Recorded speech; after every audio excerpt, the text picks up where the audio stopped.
I really got pregnant by a pathological liar, so I've decided to finally share the full story. The full story. So, this is going to be part one. Who the fuck did I get pregnant by? I'm so inspired by the sister. I can't remember her name now. I'll find it and write it here. But who the fuck did I marry? Like maybe 2 or 3 years ago.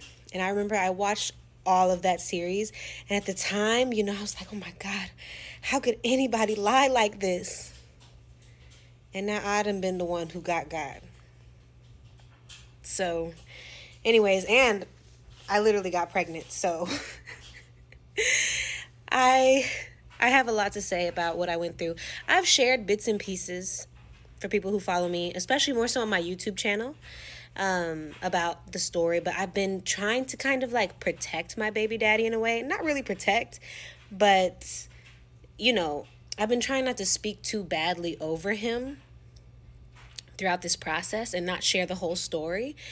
But it just feels so right to just finally get it all out and let y'all know that I truly got bamboozled by this man. By a man who presents himself as like a spiritual guru and a shaman and a practitioner of plant medicine. Yeah, the red flags were red. But me being the Pisces that I am, just seeing everything seeing everyone for the best parts of themselves and seeing everything through rose-colored glasses, I am to blame as well for allowing myself to get got in such a shameful way. Like, we're going to get into it. It is a long story. So there will be more than one part. I don't think I'll be like, oh girl, and do 50 parts. But I'm a see because, questions may come up. So I'll add more to it. Anyways, so last year, 2024, I think it was around May or June. I think it was June. I met this man, my baby daddy, through Instagram. At the time, it had to be June because at the time, my little brother who has autism, and I shared this on TikTok and had a lot of views, but he was getting removed from his placement. I have a brother with autism who's placed in a facility. He's nonverbal. He has a lot of behavioral problems. He was being removed from his facility because he turned 18 and they were moving him to another facility. And it was just a super stressful situation. We ended up being in the hospital with him for like 3 weeks or something like that. And it was just super stressful. So I was sharing a lot about it on social media about what my family and I were going through. One of the most challenging experiences of my life. I opened a message on my Instagram from him, and it's all about how different plant medicines have been used. He's from Kenya, by the way. Different plant medicines have been used, and he's seen them be used by his grandmother, who was like a witch doctor type or like an herbalist, to heal people with autism.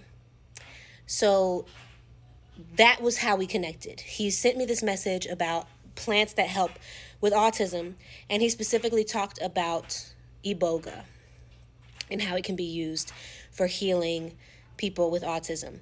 At the time, I had heard about iboga like 2 times before he messaged me about it. So it was one of those things that had come up into my reality, and I'm one of those people, like, once it comes up 3 times, I'm like, oh, something about this is kind of calling to me, or there's something about this that I need to learn more about. So it really stood out to me. And it was a sweet message, It didn't come off as like he was trying to tell me what to do about my brother. He's just like, so sorry to hear about your brother. Here, I haven't really met that many adults with autism because it seems like a lot of people like do different kind of herbal treatments while they're young. And it really helps them with their like speaking and sociability and all these different things. So then he, from there we started talking. We started communicating back and forth. And I'm a very spiritual person. I'm super into nature. Before this happened to me, I was living off-grid in a rural part of Costa Rica.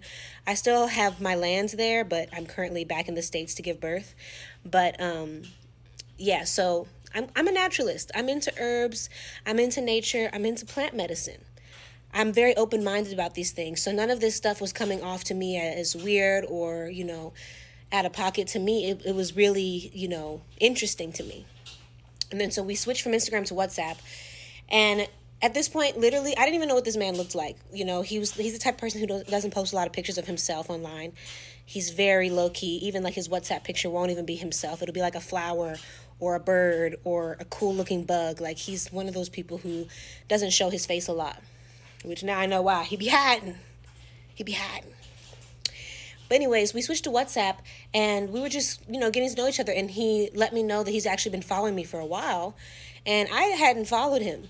Like that message was the first time I ever became aware of his existence. But he knew that I made music and stuff, and he said he was a musician as well, and he started sending me these audios of him playing the kalimba and kind of singing, not singing words, but like, just singing melodies. And he's a very talented musician, y'all. This is how they get you. At least that's how they get me. This is how they get me all the time. I always date musicians, artists, creatives. Always. I also sing. I play guitar. I'm always getting wrapped up, serenaded by these men. And that's often how I end up, having feelings for somebody. At this point, I didn't have feelings for him. I didn't even know him. But this was how he was buttering me up. He's sending me these like audios, this music, and it was beautiful, y'all. It was like healing. And again, at the time, I am like traumatized from what I'm going through with my brother. My family and I, we weren't getting along. We were under a lot of stress. We were really scared about what was going to happen with my brother. My brother's also violent. He had like attacked me a few times. So I was an emotional wreck. I was crying every day. I was going through a lot with my family. So at this time, he's like just sending me these audios, these long audios of just him playing music. And I'm just like, oh, this is so beautiful. This is exactly what I needed right now. And I truly felt like it was healing for me. So I'm like, wow, he is such a healer. Like, this is it. And I felt like it was, from God too. I was like, wow, God just placed this man and this music in my life right at the time when I literally really need it. And on top of that, he's talking to me about ways to heal autism, which I've always felt like there were ways to heal it, or at least to make life better for people with, like my brother, who have severe autism. I know everybody is autistic now, no shade. I do believe it's a spectrum and we're all on it. But for me, it's a quite different experience growing up with my brother because he's nonverbal. Like, I was wiping his ass until he was like 10, 11 years old. He still needs his ass wiped. I'm just not usually around. Because I moved to Costa Rica and all that stuff. But yeah, actually, even when I was there in June, I had to wipe his ass a few times. So it's like a different level of disability. A lot of people are autistic, but they can function.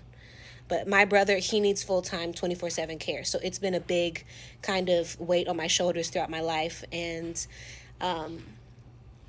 so I always wanted to imagine a world where he could improve and maybe even talk a little bit more and maybe even, be less aggressive and violent, because some of those, those neurons maybe could connect. And I believe in how psychedelics can actually support this. So again, all the things that he was talking to me about, I was eating it up. I was like, yes, this is the perfect timing for this information to come to me. And so at this point, I'm open. We're friends. We're talking pretty regularly, but not every day. So it wasn't like we were immediately locked in talking constantly, but we were talking pretty regularly, definitely once a week at least. And after some time, I went back to Costa Rica and we started doing phone calls, but not all the time. It was just like maybe a few times in the month we would have a phone call, and some phone calls were shorter, some were longer. And we'd talk about different things.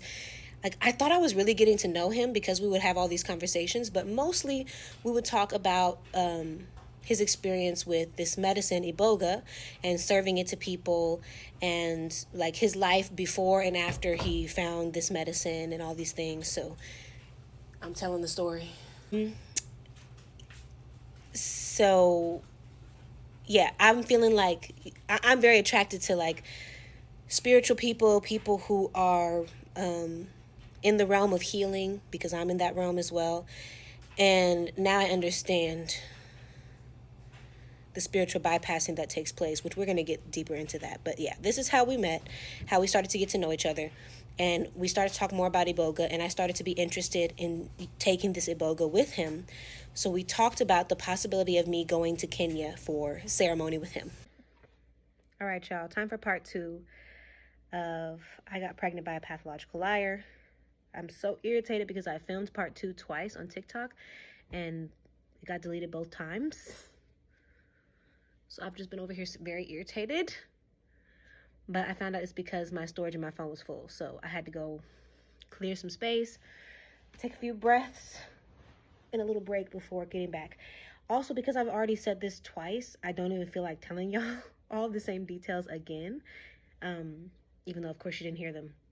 So I'm going to kind of skip ahead a bit, and I'll just touch on a few things that if you have questions, ask me, and I can go back and kind of explain. Because basically, part 2, I wanted to tell y'all the series of events leading up to me going to Kenya. But I'll just summarize it and say we met in June. From June to like September, we're really getting to know each other. Not talking every day, but definitely talking very regularly. I'm super open and transparent with him. Slowly starts to feel a bit like there may be some romantic potential here. He definitely expressed some attraction to me. I expressed some attraction to him. And everything he was interested in, I was interested in. His goal was to basically go back to his village where he was raised. And he told me that he inherited some land from his grandmother that he wanted to go and like take care of and host ceremonies and retreats there. Meanwhile, I live in rural Costa Rica on my farm, and I host inner child healing retreats and mushroom ceremonies. So it seemed like our lifestyles were very aligned.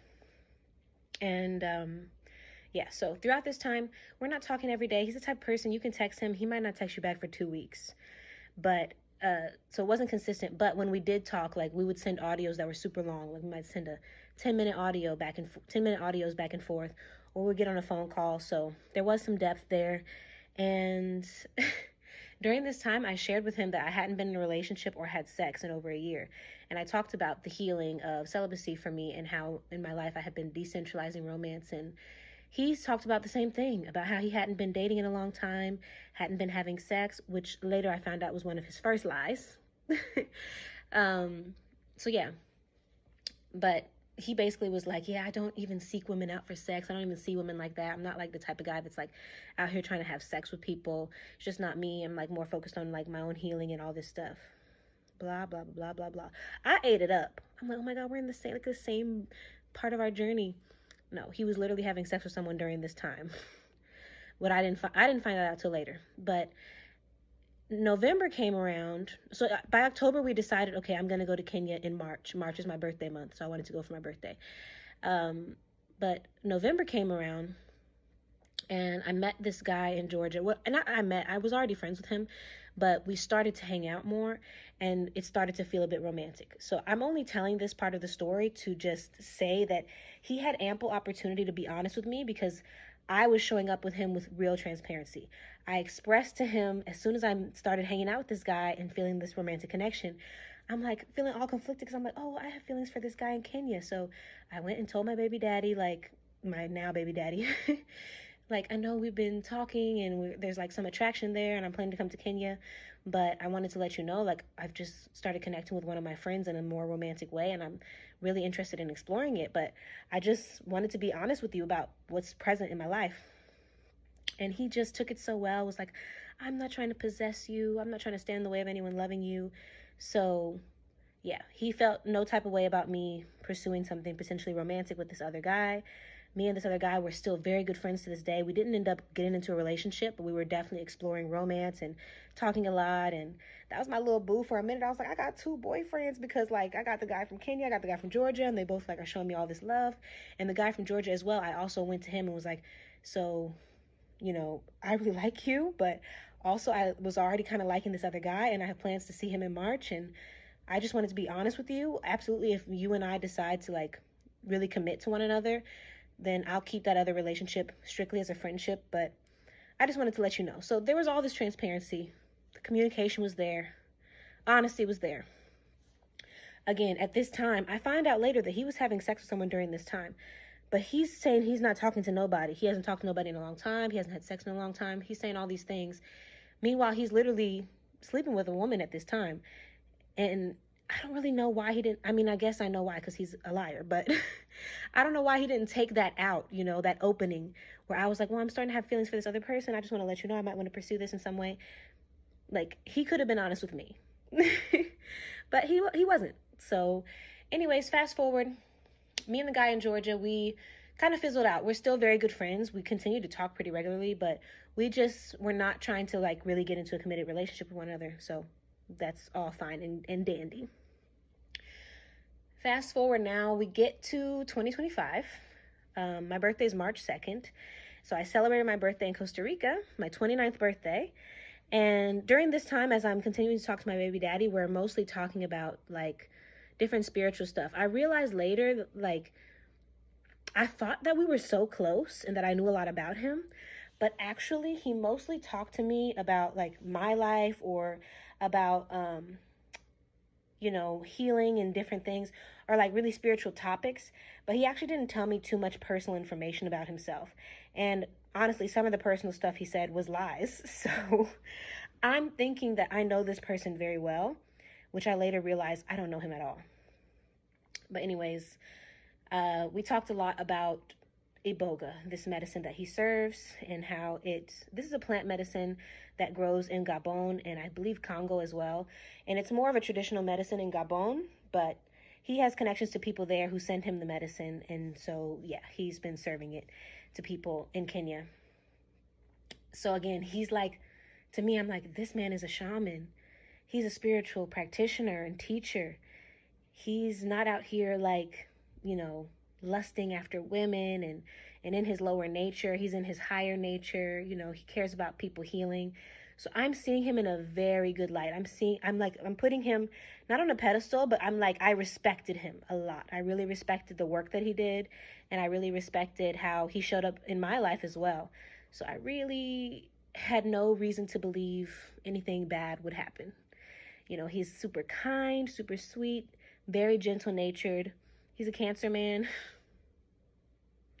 Water sign men, why y'all like that? But I like water sign men when I meet them at first, because they're sweet and loving and all these things, very gentle. So March 6th or 7th, I begin my journey from Costa Rica to Kenya. Now, mind you, I didn't even have a lot of money at the time. I had to put this trip on a credit card. During the time that I was trying to decide if I was going to come to Kenya, I talked to him a lot about it's kind of an expensive journey for me, but I really want to go. And the thing with him is he doesn't put a price on his ceremonies. He's basically just give a donation. Even if you don't give anything, I just care about giving the medicine. So don't feel a lot of pressure about how much money you're going to need to give me or spend while you're in Kenya. I'll take care of you and all these things. So that also really softened me up. And he's like, I'm going to pray for you and pray that you manifest the money that you need to get to Kenya and la la la. So I put it on a credit card, and I'm like, I'm just going to go because it's my 29th birthday, my last birthday in my 20s, and I would really like to experience this ceremony. So I flew there. It was a long journey. Long. Costa Rica to Kenya. Extremely long journey, over 24 hours. But during this time, he helped me so much with prepping everything. He not only found, but he also booked and paid for a place for me to stay in Nairobi when I landed. He organized the transportation, and he explained everything to me. And then he picked me, I flew to Nairobi, and then I took a shuttle from Nairobi to his village, or a place near his village, the city close to his village. And then from there, he had a car, so he picked me up from the bus station in that town and brought me to his village. So he was just so helpful. I never felt like anything shady. I felt very good about this. Again, he's not asking me for any money. He's handling all this stuff. He paid for my shuttle. He paid for my place to stay. He put gas in his car to come and get me. So I'm feeling very much yes, I can trust this person. So then I arrive on his grandmother's land in, I'm not going to say the name of this part of Kenya, but in this small village in the mountains in Kenya. And now it begins our getting to know each other in person. Part 3, I got pregnant by a pathological liar. So let's get into the in-person relationship.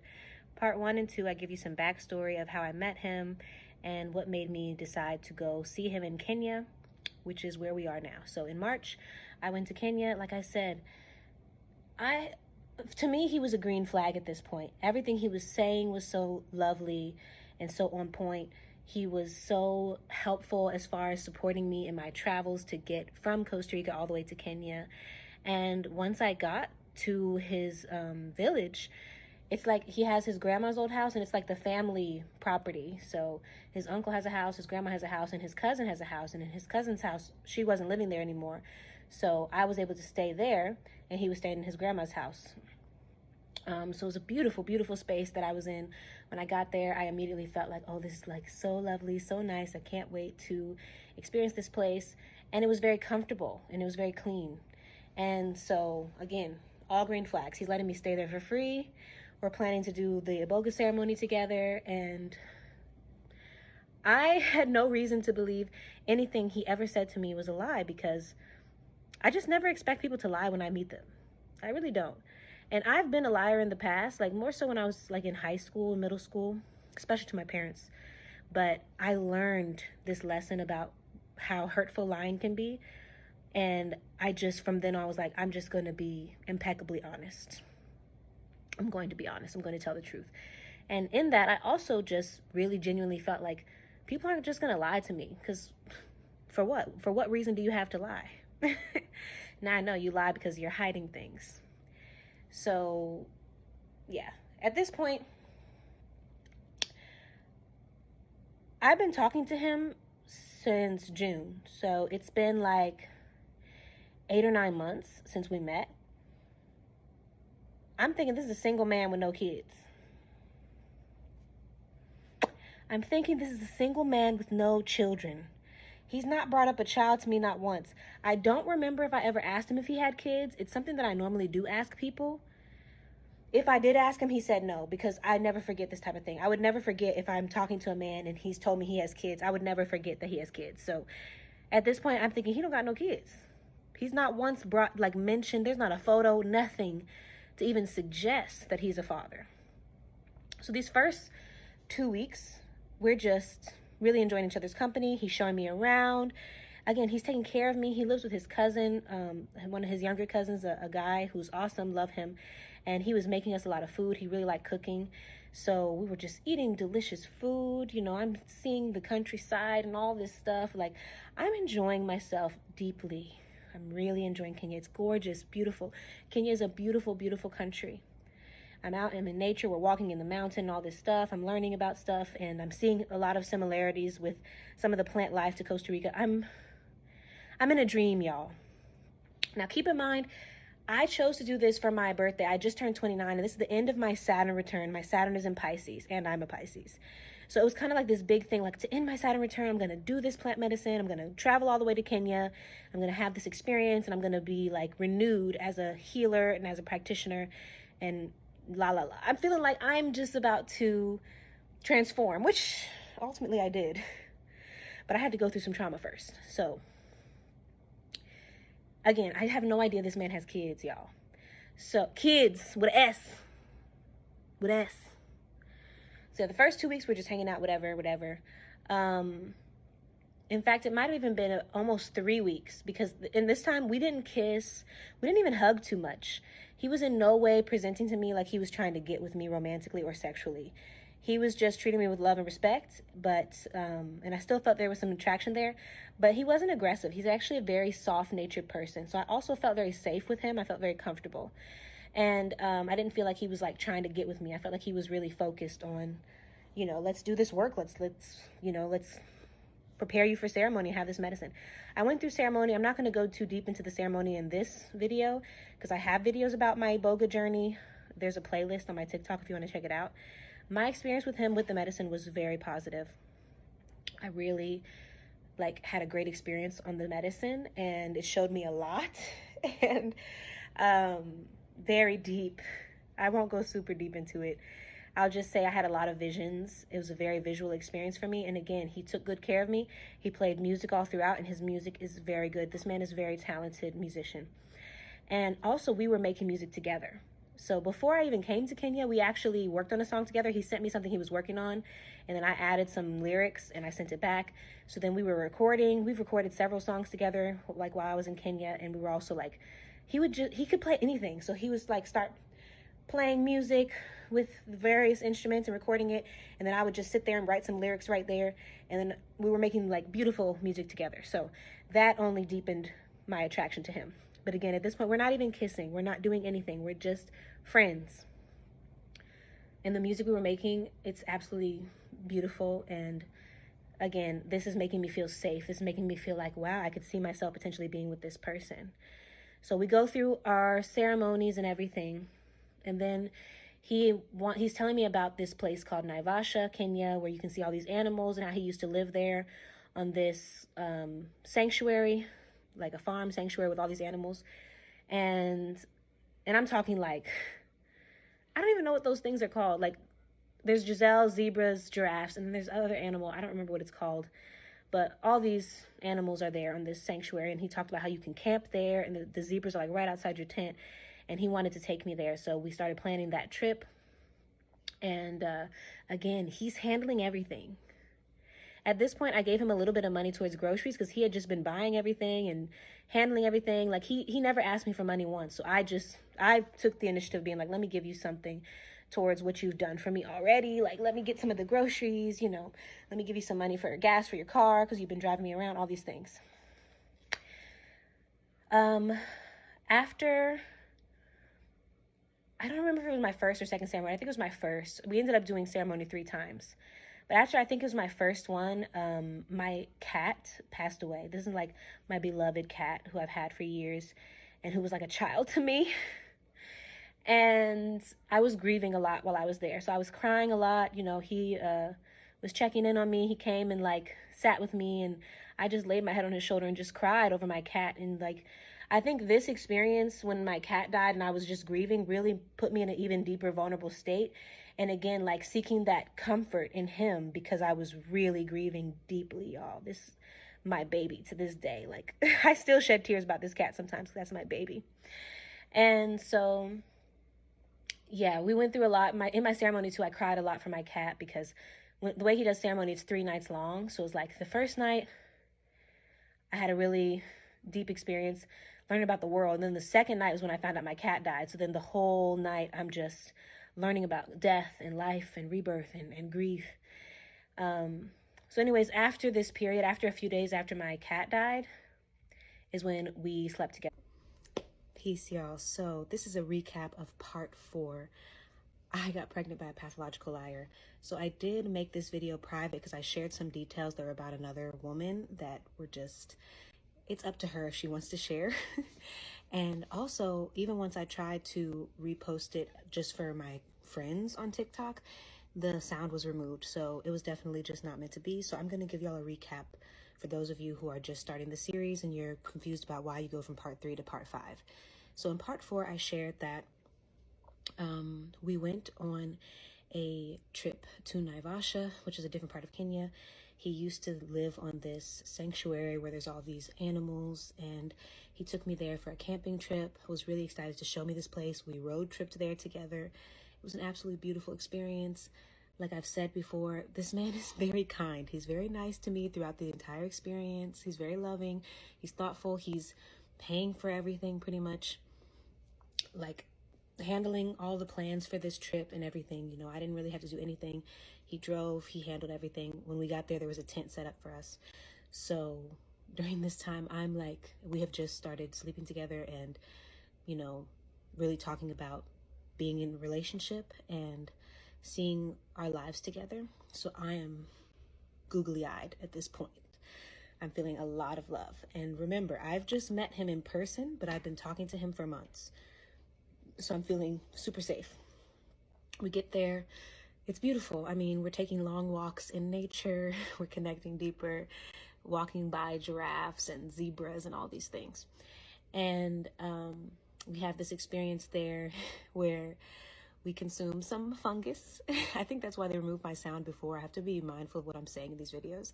But yeah, we consumed some fungus together, and again, like sitting under these beautiful trees and like watching the zebras walk by like right in front of us. It was absolutely amazing. And one of the days that we were there, we were taking a long walk, and he was just talking to me about something, and then he's like, da da da da. At this point, I don't know he has any children. He has not one time mentioned a child to me in the 9 months that I've known him. He's just da-da-da. Oh, and my daughter. I'm like, your daughter? What daughter? And he's like, oh, did I not tell you? And I'm like, no. He's like, I'm sure I told you. You just forgot. And I'm like, sir, I don't forget these types of things.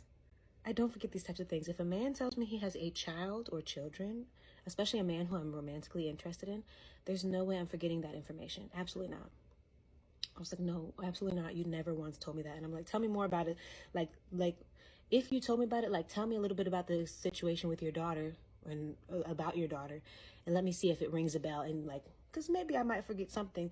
But once he started telling me about it, I'm like, oh yeah, I have no memory of this. You've never told me this. And he basically expressed that he has a 12-year-old daughter, but he's not allowed to be in her life, that he was with the mom until the daughter was like 4 or 5, and that they're not together. And when they stopped being together, like, his story was that the baby mother's mom really didn't like him and basically pushed him out and said, we don't want you involved at all. We don't want anything to do with you.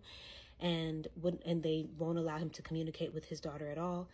He says he's tried to send money and things, and they will just send it back, and have just basically told him, we don't want you involved. He told me that she's remarried and that her new husband is acting as the father. This is all stuff he's told me.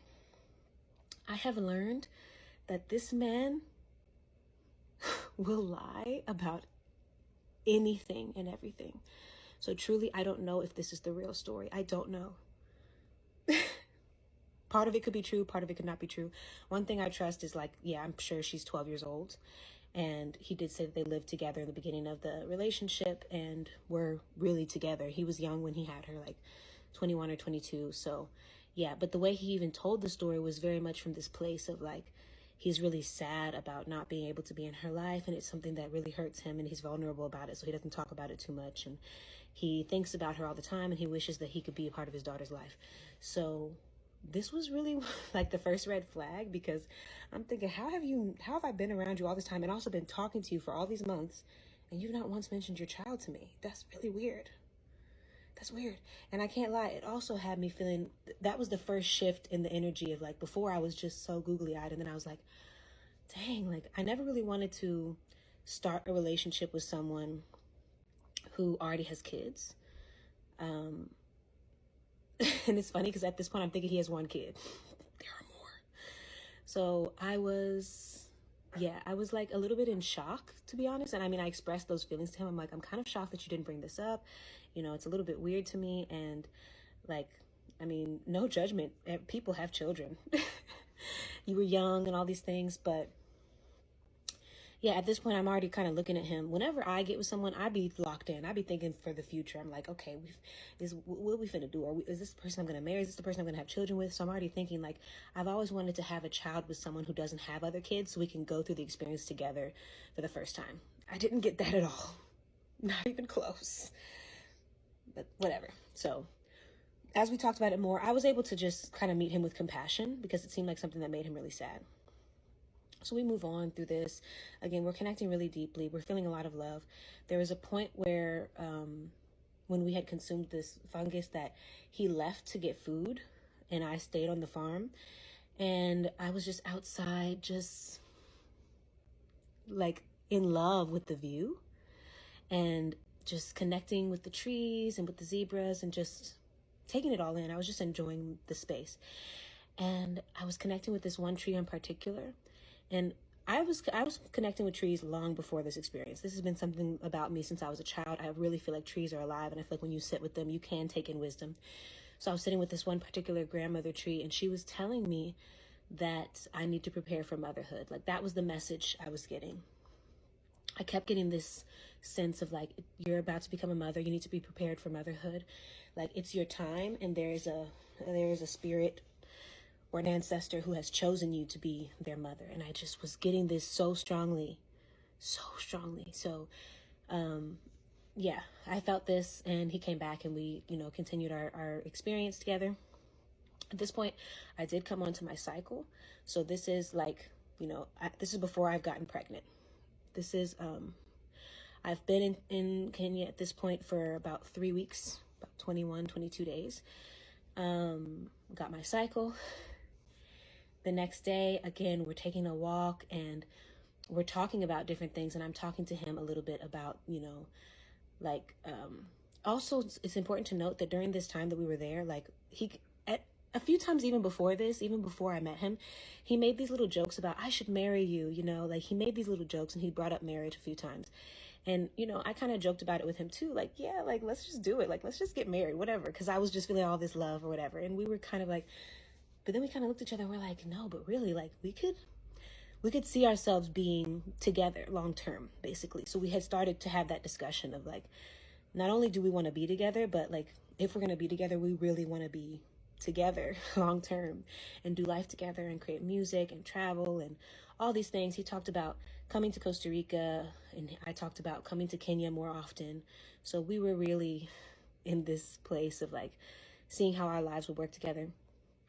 And apologies if I'm repeating anything, because again, this video's audio got deleted, so I'm trying to like remember what was in there. But anyways, at this point we take a long walk, and he tells me like he really wants to talk to me about something that's kind of been bothering him or whatever, and he seems all serious and sad. So we sit down in the grass, and he tells me about another child. I'm like, another child?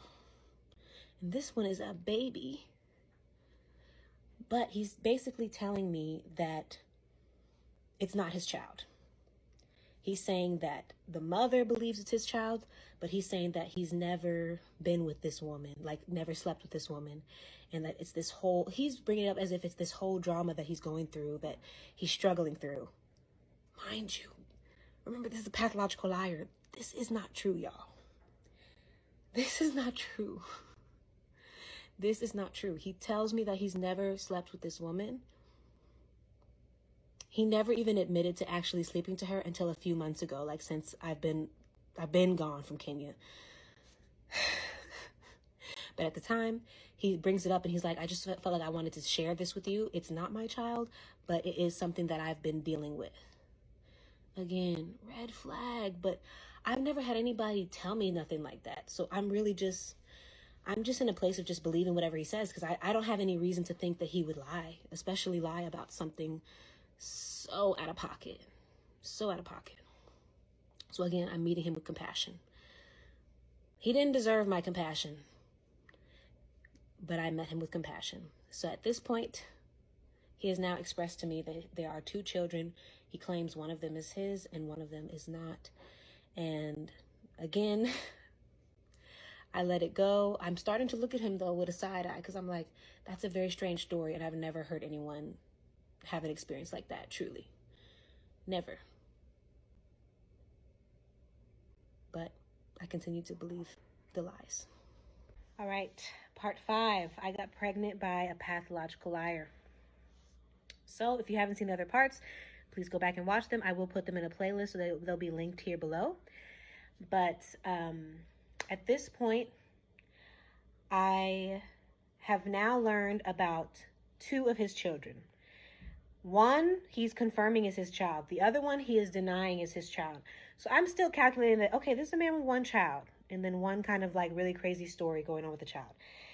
And like I said, I'm looking at him through rose-colored glasses. I'm trying to see the best in him, and I'm not expecting any lies to be told, especially because of the way he presented himself. He presented himself as someone who had done so much inner work. We talked a lot about shadow work and about how you have to work on yourself to become a better person for others and heal from childhood trauma and all these things. So I'm genuinely believing this is not the type of person that's going to lie to me. So anyways, we travel. We go on this camping trip in Naivasha. It's amazing. It's beautiful. Again, he is doing everything right. I mean, whenever we eat, like, he's getting the food. He's paying for the food for me. I didn't have to pay anything to go to this camping place. He like knew the people, and he said that they like gave him a discount or something, or maybe they gave it to him for free. I don't know. They even had the tent already set up for us, like a nice big one with a bed inside. So yeah, I have literally no reason to believe that this man has ill intentions for me at this point. And it was at this point when we were talking a lot about marriage and being together. And like I said, we had started making music together. So we were talking a lot about music and how we had these shared dreams of creating music that has like healing powers, and traveling and sharing that music and recording, and also hosting ceremonies and retreats and all these things. So we're talking about how we can do life together. So we go back to his village. We go back to his village, and it's only getting deeper from there. We're spending a lot of time together. He's so sweet and thoughtful. Like, he'll just come, like, again, he was staying in we weren't sleeping in the same room. He would sometimes come and sleep in the room with me, but he was sleeping in his grandma's house, which was right next to his cousin's house. But his cousin didn't live there, so I was there in that house. So he would come up, and bring me fruit and yogurt and tea and all these things. Or he would set up the hammock for me outside so I could lay in the hammock. He was being extremely sweet. And I will say, even though this man is a liar, he's a very sweet person. Like, he's the type of guy that if you met him, you'd be like, oh my God, he's so nice. He's so kind. He's so sweet. Like, he's not aggressive. He's not overly masculine. He doesn't come off as like being up to no good, genuinely. So it's very easy to believe what he says. So at this point, we had our wine and bogus journey together, and now it was time for the next one, or it was almost time for the next one. So actually, I need to quickly go backwards and say, like, when I first arrived in his village, about a week later, a woman did come for ceremony with him. A young woman. She was younger than me. I didn't ask her age, but just based on her vibe, I feel she had to be maybe, I'm 29 at the time, she had to be maybe 25, 26. I could be wrong, but she just had a very young energy to her. But she came to the house looking for him, and he apparently was going to give her medicine. And when he gives people iboga, he does it through the night. Like, you take it at like midnight and you do it through the night, or you're on it through the night, and then you rise in the morning. You don't really sleep. So it wasn't like something he told me about, but it was whatever to me. At this time, I had only been there for like 7 days. We hadn't even kissed or nothing like that. There was nothing romantic going on. And I mean, she's coming as a person coming for medicine. So I didn't think anything of it. Very nice girl. So anyways, I'm asleep. They do their ceremony in the morning. She's there. We have breakfast together, and I talked to her a little bit. She like did hair. So she was showing me like her braiding styles and stuff like that. Again, very sweet, very like gentle energy type of woman. And then she went and didn't think anything of it. And we were actually going somewhere that day. We were going to see like these big rocks, like sacred rocks somewhere. And he talked about her coming with us. But then she decided not to come. And I felt like, I wonder why she didn't want to come. Like, she could have joined us. But now I know, I think she was feeling some type of way because she was kind of seeing my vibe with him. Even though at that point we hadn't gotten romantic. I think she was kind of foreseeing there potentially being something romantic between us. But I'll come back to her. That's why she has to be mentioned. So, because she's one of many who needs to be mentioned. Anyways, that happened the first week there. We get together, we've slept together, we go on this camping trip, we're talking about marriage and all these things. I'm learning about the kids. I'm learning about 2 of the kids. He's only claiming 1. We get back to the village, and it's a few days before I was going to do my second ceremony, and he lets me know he has this best friend, also a woman, a young woman, a girl, who was like 23. I think either she was 23 or she had just turned 24, but she was very young, like early 20s. He's like, oh yes, this is my best friend. We've been friends for a long time, and I've been kind of like a mentor to her. I just helped her get out of a really dark place, and recently her father passed away really tragically, very recently at the time. I don't remember how long it had been, and she's just going through a lot, and she's grieving, and she feels like she needs ceremony. And I'm just like, oh my gosh, I'm so sorry to hear about her father. Like, it'll be wonderful to meet one of your friends, someone who you really love and care about deeply like this. I'm not feeling no type of way about it, because for me, it's like normal for a man to have some women friends in his life, and that can even be a good sign that he can have a relationship with a woman without it being romantic or sexual. That wasn't the case, but I thought that was the case, because he's saying they're just friends, and that there's never been anything romantic and anything like that. That they're just, he called her his best friend. He said she was his favorite person in Kenya. And I remember when he said that, I did kind of get a bit of, I wonder if they feeling each other. But I was like, I'm not going to project. I'm going to just wait and see what the vibes are. So he leaves me there when he goes to pick her up from the bus station, and then brings her back, and she gets settled in the house, and I meet her. Lovely person, very sweet, very cute. She was very young. And I'm saying she was about 23, 24, but she looked like literally 18. She was very young, very petite, very small person. And also her energy was very young and vibrant, she was cool. I liked her. She's the type of person that if I had met her outside of meeting him, we absolutely would be friends. Very cool person. So he says they're going to do ceremony for a few nights. And again, they do it at night. So they are doing ceremony in his grandma's house. I go to the other house next door and I'm asleep. I felt something that first night. I felt something.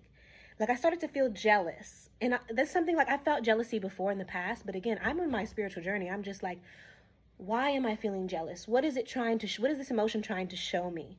I don't immediately want to project my jealousy outward. I was like, I'm just meeting him. I know we want to be together and all these things, but he already knew people before I got here, before we started being in this relationship. So I need to be able to face the fact that other people care about him, and also trust him because he's telling me that they're only friends. So this is me over in my own thing. But I had this feeling like I even in the middle of the night, I woke up and I felt like I should walk over there and like listen to their ceremony. Because I just had this vibe. I just had this feeling. But I tried to ignore my feeling and say, oh, that's me and my insecurity. No, that was my intuition. I'm going to get to how I found out in a later part of the story, but while I was there sleeping in the house next door, he was having sex with this girl. He gave her the plant medicine, and they also had sex. Not only did they have sex,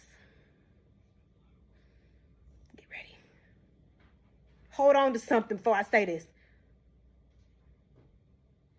He planted his seed inside of this girl.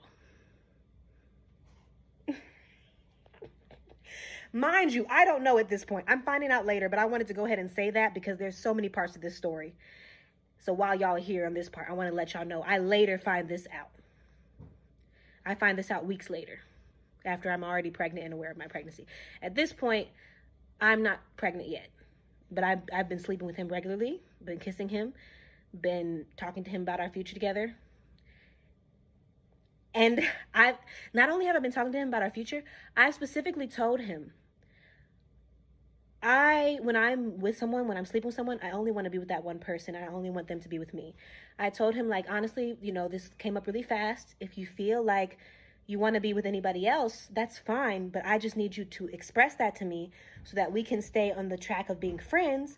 And this could blossom into something in the future. No pressure. Basically, I'm just putting no pressure on him to like be with me. I'm like, I really want to be with you. I can see us being together, but also like, basically don't say that you want to be with me if you're not quite ready, because I am monogamous and I just feel like as much as I can accept other people loving you as far as sexual, I'm like, I can't be with someone sleeping with someone else because I just feel uncomfortable with it.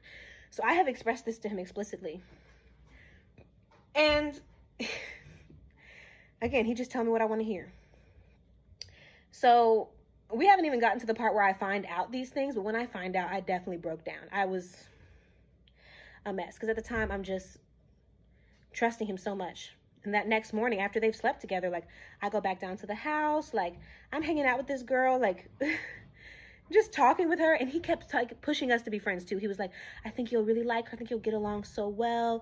And I was really connecting with her, y'all. Like I was really feeling like we were becoming good friends.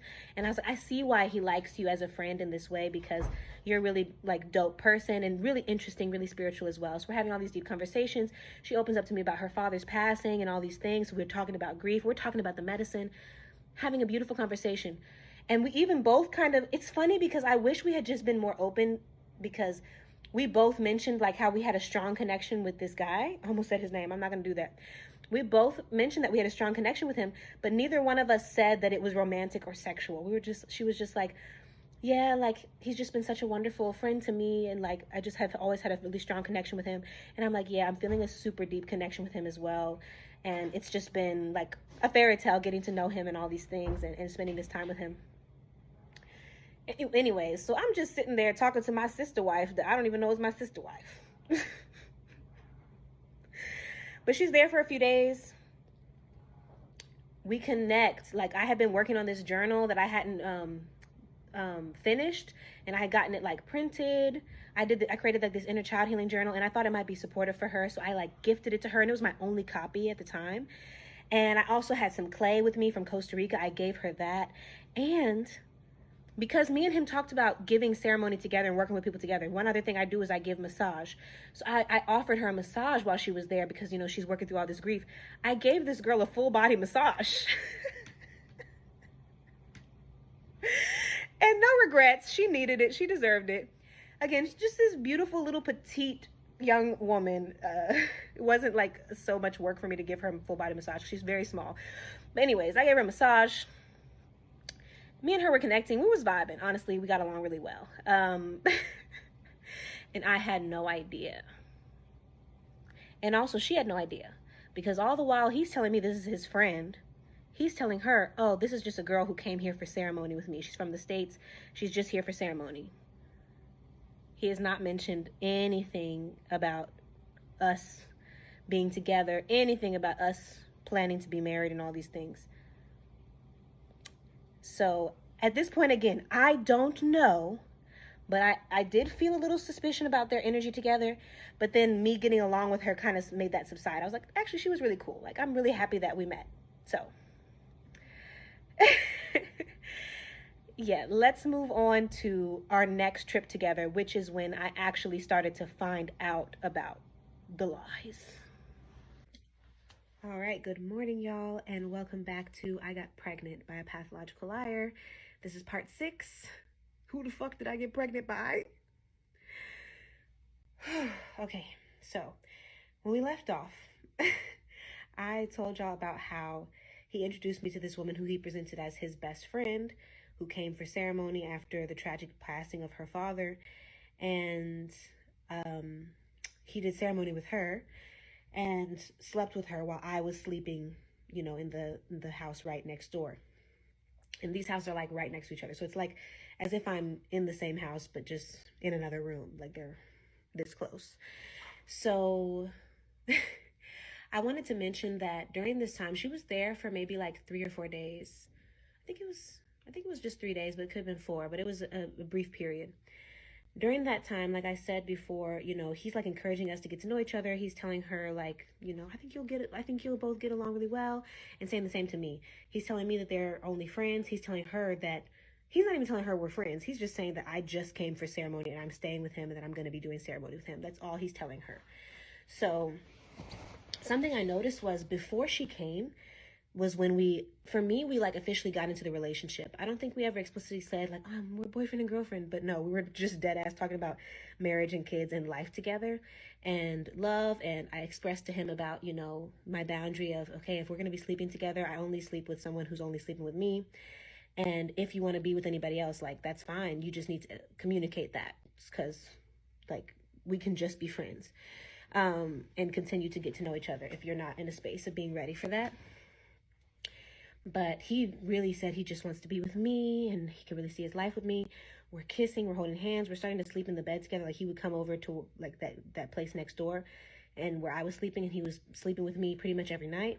We were holding hands, we're walking around. Like, I'm fully in love at this point. And as delusional as I may be, as like quickly as it may seem to some of you, like some of you may get it, because in the past when I get in a relationship, it is typically like once we feel like we're locked in, we're just locked in. Like, and again, even though I've only known this man for a few weeks in person, I've been talking to him for about 9 months. So I don't feel like this is a stranger.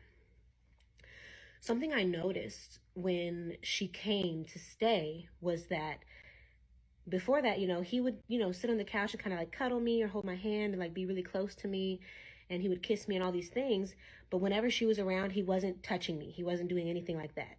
So I was kind of like side-eyeing it. And at first I was like, okay, I'm also a person who I'm not super big on PDA. So if I'm with my partner, with a group of friends, I'm not likely to be like kissing all up on them and stuff like that.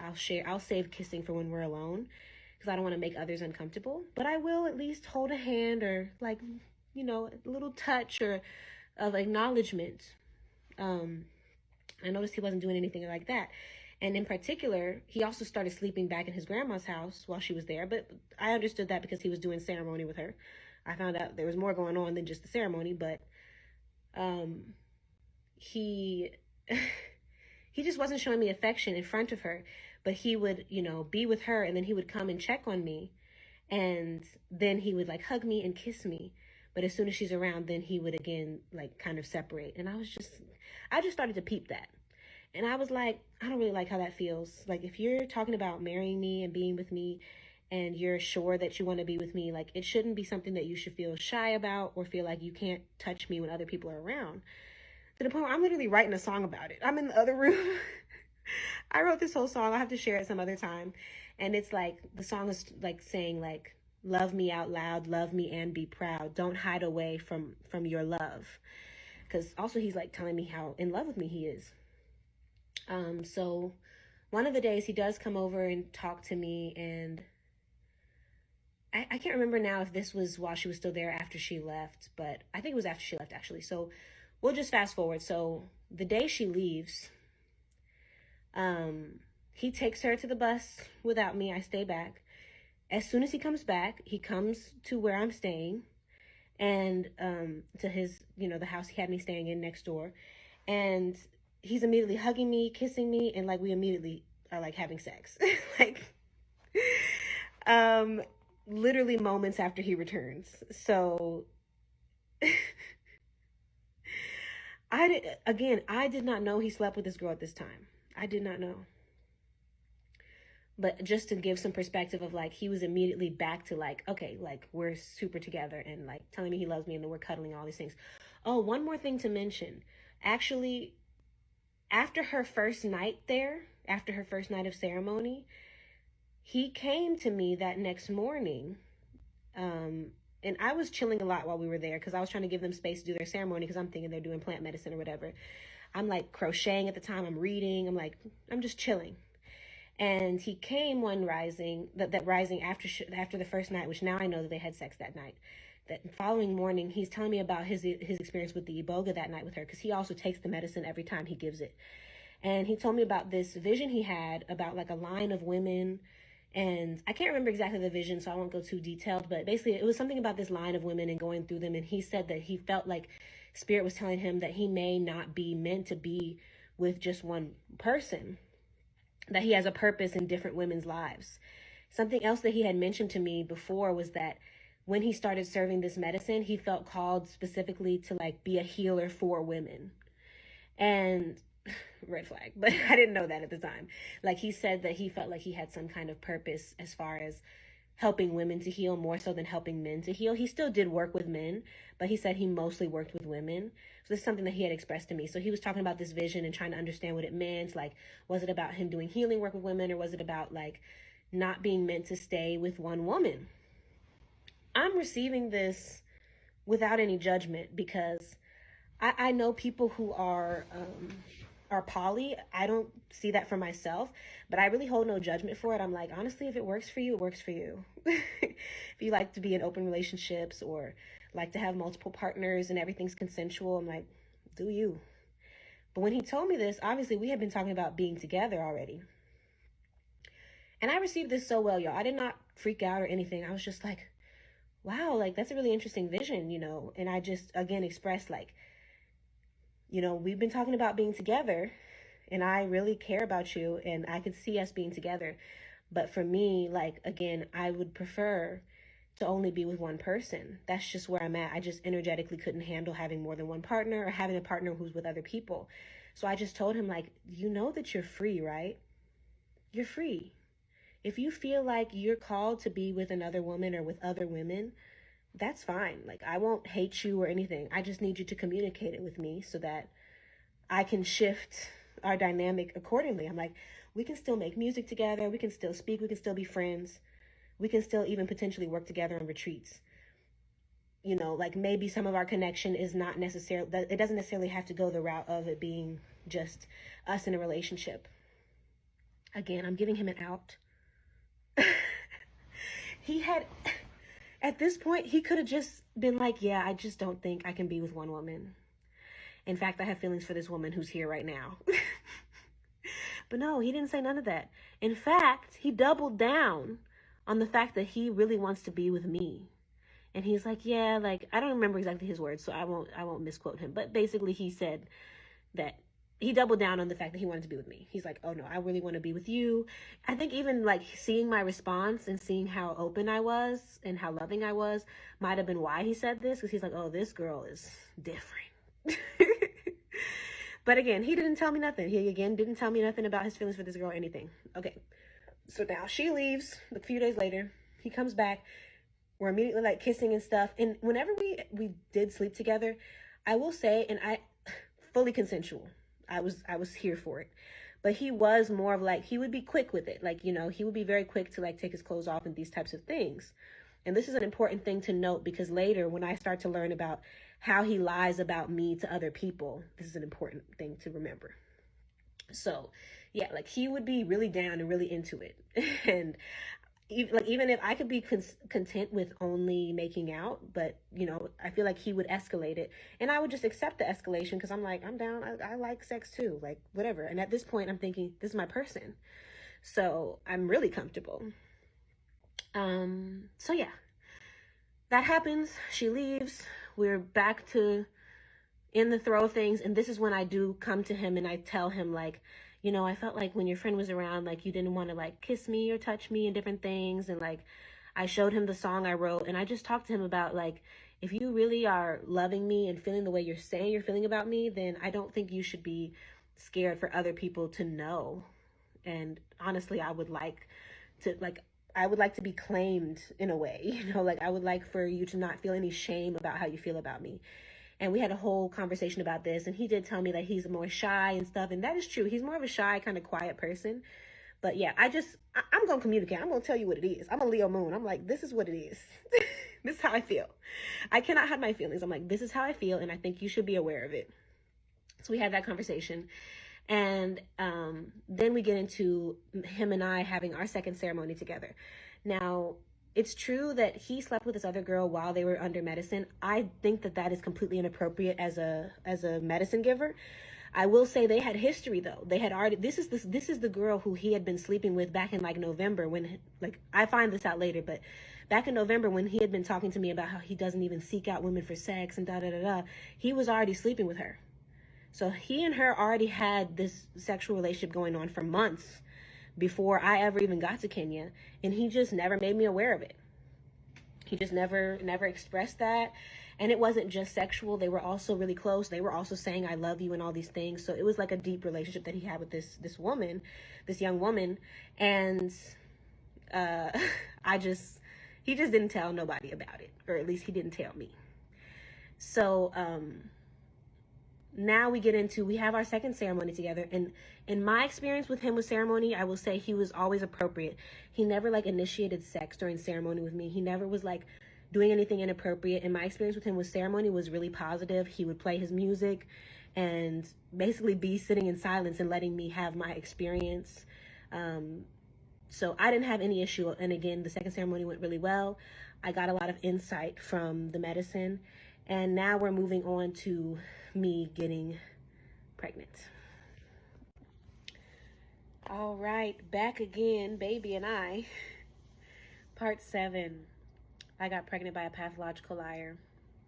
I needed y'all to fully see the belly. I'm literally about 9 months pregnant. 36 weeks, so I'm almost full term. This baby could come anytime in the next couple of weeks. So that's why I also felt like it's time to tell this story before this baby comes out. So at this point, I have shared with y'all up until the point of when I was like about to get pregnant for real. One thing I didn't mention that I wanted to in the last video, or like the last part of the series, where I shared about this woman who came for ceremony and how he just kept telling me that she was just his friend. Maybe like, it might have been literally like the day after she left, or maybe a day or two after she left. Again, he's now at this point sleeping in the bed with me pretty much every night. I had a dream where he and I were living in a house together. We had just moved in, and she showed up one day, and he was like, oh yeah, she's going to be living with us now. And in the dream, I was like, why would you not consult me before asking her to live with us? like, that's kind of a lot. And in the dream, they had this moment where they were hugging each other, and that, like, this hug was very deep and intimate. And I was watching them, and again, I felt this sense of like jealousy of like, there's something more going on here. And when they separated from the hug, they like, there was a little bit of space between them, and I just walked through the space. And I went and I sat on the couch, and then the two of them went into the room together. And that was the whole dream. So I woke up from that dream, and I told him about it, and I was basically just vulnerable about my feelings. I was like, you know, and one thing y'all need to know about me, which this is going to come up, because my dreams are actually what revealed everything throughout this relationship. I am a dreamer. I dream the future. I dream the truth. You cannot really like do no shady stuff without at some point my guide showing it to me in my dreams. It's just, now it comes down to me trusting my own abilities. So this dream had me feeling like there was something more with their relationship. So when I woke up and he woke up, I told him about the dream. Actually, I might have waited a little while because I remember feeling nervous to talk to him about the dream. So I was like, damn, do I even want to know? And I was like, I need to tell him about it. But at some point I told him, again, we were in the bed when I told him like about this dream. I told him what happened, and I told him how it made me feel about like potentially maybe there was more to their relationship than he was letting on. And I remember him just being really quiet for a long time. Really quiet. Not really responding at first. And I honestly don't remember what his response was. He didn't confirm any type of deeper relationship with this girl. And yeah, he didn't say much at all, honestly. He didn't say much at all. But just to say that my dreams were starting to tell me like something more was going on. But he told me, I mean, he did, you know, like basically kind of say like he wants to be with me again. And like that he's not with her or whatever. He doesn't want to be with her. So I was like, okay, well, again, not listening to my intuition. I'm thinking maybe this is coming up because I'm starting to feel insecure. Again, I haven't been in a relationship in a while, and I've been doing a lot of inner work as far as like who I am in relationships, how much of stuff is me projecting it out onto people, and how much is really real. So when I'm going through stuff, I don't immediately place it on someone else. I'm always reflecting first and foremost about, okay, where is this coming from within me? So yeah, I was feeling suspicious, but he didn't confirm nor deny anything. So we move on. We have our ceremony together. It's a very beautiful ceremony. In this ceremony, I had a lot of visions about being pregnant and me with a child and all these things, and me giving birth. And the night, also like the night before we did ceremony, he and I had sex, and he planted his seed inside of me. And this is something that, it had happened one other time we were camping, but when we went camping, my period came on the very next morning, like the second day, and I knew it was coming. So when it happened, he told me that it happened. Like, I mean, he didn't warn me, but he told me when it happened, and I was like, it's okay, because inside I knew that my period was finna come, and the very next morning it came. And then this time he did it. And again, like he didn't warn me or say anything about it. It just happened. And this is another red flag, but I'm not taking it as a red flag because I'm just thinking, wow, like this man must be ready to have a child with me. And I had already kind of, sorry, my dad called me. Speaking of dads, at this point we had already talked a lot about the potential of having kids. And I also had, so this experience happened, and you know, this is my mistake, because I should have absolutely been like, did you just like plant your seed inside of me? Like, was that intentional? Or what's like, I should have been direct. But at this point I had already had like the trees, when I was on mushrooms, telling me I was about to be ready for motherhood. I had already talked to him about the potential of us having kids together. And I'm 29 years old. I'm not like a child. So I'm thinking like I'm about to marry this person. So I just let it slide, basically. But then I had a dream after this experience happened where I looked at myself in the mirror and I said, "You're pregnant." So I thought at that point that I was already pregnant. And that could have been the time. It could have been one of the times afterwards. But after that, I said, you are pregnant. The next day, I pull him aside. We outside, we in the sun with it, and I'm like, I really need to talk to you about something.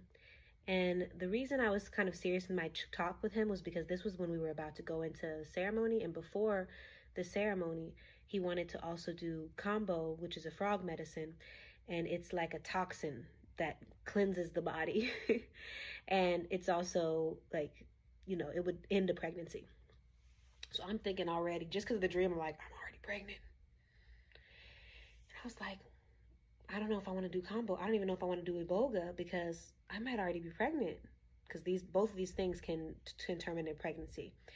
So I pull him aside and I tell him I was like, I'm feeling a little bit of resistance about taking the medicine today because I had this dream last night and you planted your seed in me. So it's possible that I might be pregnant.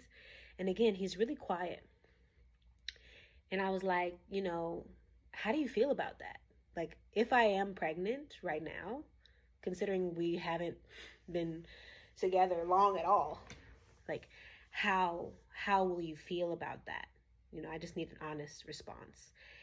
And again, he was pretty quiet for a while, but he said that he would be happy if I was pregnant. He would be happy to have a child with me. But he also basically said he doesn't think that I'm pregnant, and that I shouldn't be afraid to take this medicine. Like, we had already been planning it and preparing ourselves. So, like, let's go ahead and go through with the ceremony. So I thought about it and I was like, I have been preparing for this ceremony. I'm going to go ahead and do it without any fear. But we did have a conversation about, if I become pregnant by you, is that okay with you? How do you feel about that? Again, giving him an opportunity to be honest and say, I'm not ready for that. Let's do what we can to prevent pregnancy. Let's wait until later. I just opened the door for him to discuss it with me. We go through the ceremony. The ceremony's good. We get out of the ceremony. We're back into, of course, spending time together, sleeping together. Now, it was coming up on the time for my flight. I planned to be in Kenya for 1 month. We're having such a good time together, I decided to extend my trip to 2 months. So I was supposed to leave in April, and instead I left in May. I left around May 6th or 7th. And again, I got there in March. So yeah, we're thinking these are like our last days together. We're just talking about how we really don't want to separate or whatever. And at this point, we're also talking about Costa Rica. I have a piece of land in Costa Rica where I'm doing this farm. Before I met him in Kenya, I would send him videos all the time of my farm, and I would tell him about my life there. And he was like, I really, really want to go. So even before I went to Kenya, he's like, okay, you come to Kenya and I want to make plans. I want to come to Costa Rica. Like, I really want to go and be on your land and help you and garden with you and all these things. And so we talked about the potential, again, of us doing life together. He's like, maybe I can come to Costa Rica and we can spend a period of time there because I'm kind of feeling tired of Kenya and different things. And I'm like, yeah, and I already have a space for you. Like, it's not like I don't pay rent on my farm. So we're talking a lot about these things. We're sleeping together.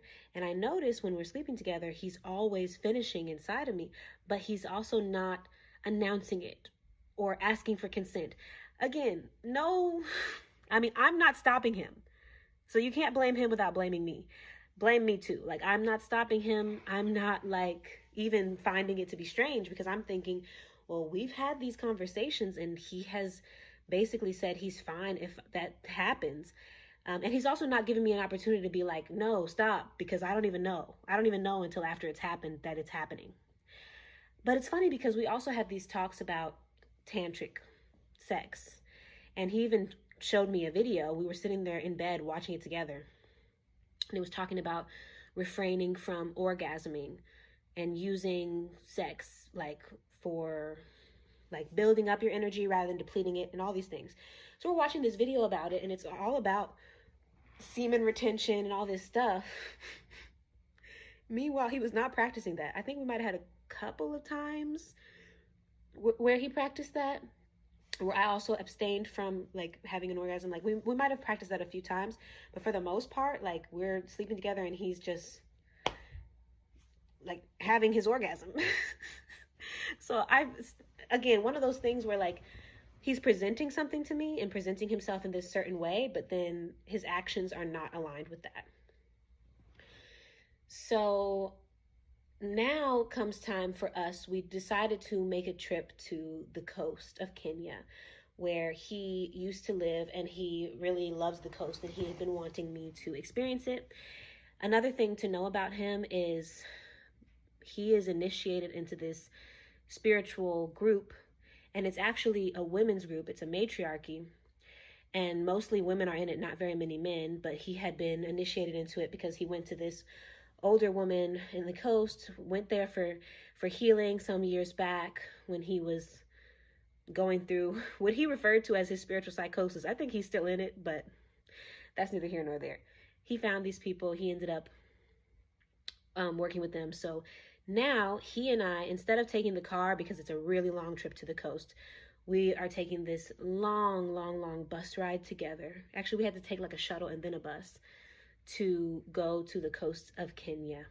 And at this point, either I'm already pregnant or I'm about to get pregnant, but I find out about the pregnancy in the coast, and I start to find out about the lies as well. So we'll see that in part 8. Part 8, I got pregnant by a pathological liar. I realize this story is crazy, y'all, and it only gets crazier. It only gets crazier. Just know if I don't like your comments, I will block you. So tread lightly, because I'm aware of the mistakes that I made 100%, and I will share more about that as we keep going. So anyways, I've led you up to the point of where I believe we conceived. Again, I have communicated with him clearly. I'm like, I've had a dream about it. And now after the ceremony, in the ceremony, I had visions about it. So again, I'm talking to him a lot about, like, there's this potential of me becoming pregnant, and I feel it. Like, so this is a time for him, if he were a functioning human being with real compassion, who knows how to communicate, who knows himself, if he's truly in a place of not wanting to have children, he can clearly communicate that with me and be like, I know you're feeling all these feelings, but to be honest, I am not ready. Let's take measures to prevent pregnancy. I 100% would have been like, I'm on board. No problem. If you're not ready, then we're not ready as a unit. And keep in mind, at this point, I think he has one child who is 12 years old who he's not allowed to see. So I'm also seeing him like, I'm all this time I'm living with him, I'm interacting with him, and like, he never really brings this child up. And also, I see his lifestyle, and I'm like, he just moves around on his own. Like, I don't see him calling and speaking to this child. Obviously, he said he's not in contact, but I also don't see him calling to speak with these other mothers that later are revealed. So that's that. But right before we went to the coast, a third child was revealed. So like I said, there's the 12-year-old who he's claiming, who he says the mom doesn't allow him to see or speak to her or be involved in her life at all. There's a baby who he says, I never even had sex with that woman. She's crazy. Like, I don't know what to do about her. It's definitely not my child. And now there's another child. I think it was one of the nights before we went to the coast. We were sitting together, chilling. We were talking about children. Again, we're talking about the potential of me being pregnant because I've had this dream and all these things, and I've had these visions. And he's like, so there is another child. And I'm like, y'all, the red flags was red flagging. I am the problem at this point. I am the problem. It's me. I'm the problem. And I hate it for myself. And trust when I say I have cried many tears. At this point, this story happened, 8 months ago? I processed my emotions about it so I can tell the story and laugh and smile. But no, this was the most traumatizing experience of my life. So when he tells me that, I'm like, what do you mean there's another child? He's like, so I also have a son. And I'm like, elaborate. And he tells me that he has a son who's like 4 years old. And he's like, technically he's my son. But I'm like, well, tell me, where is he? What's happening? Like, you've not brought this up in all this time. At this point, I've been there for like a month and a half. So we've known each other for like 10 and a half, 11 months since meeting. So he tells me that he's like, well, I have this friend and we were very close and just like best friends. Again, he's using this term, best friends. And like I helped her like get started with music and all these things, and she was getting older. This is how he said it. He said she was getting older and she wanted to have a child, but she wasn't with anyone.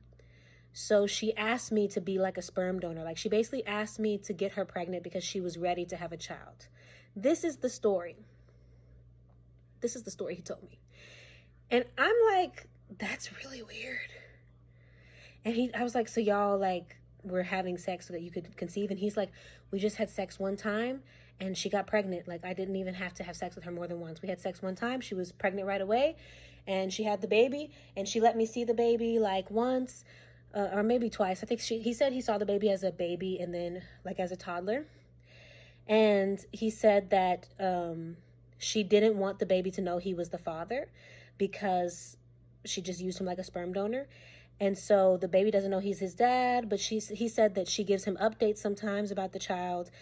And that when he went to see the child when the baby was a toddler, that he felt really out of place because I guess he said he was in a time where like he was like homeless and just really dingy. And he went to see the baby and she was staying with her mom, and like they were kind of looking at him like, this man is dusty. And after that, like she didn't really want him to see the child anymore. I mean, like, y'all, why? Why would I not run? Why would I not run? At this point, it's all my fault. Because I hear this story, and trust me, this story had me, like, looking at him like, that's crazy. And even my response, like, in the moment when he's telling me the story, I'm like, oh, my God, like, not another child. Like, this is starting to become really, really weird.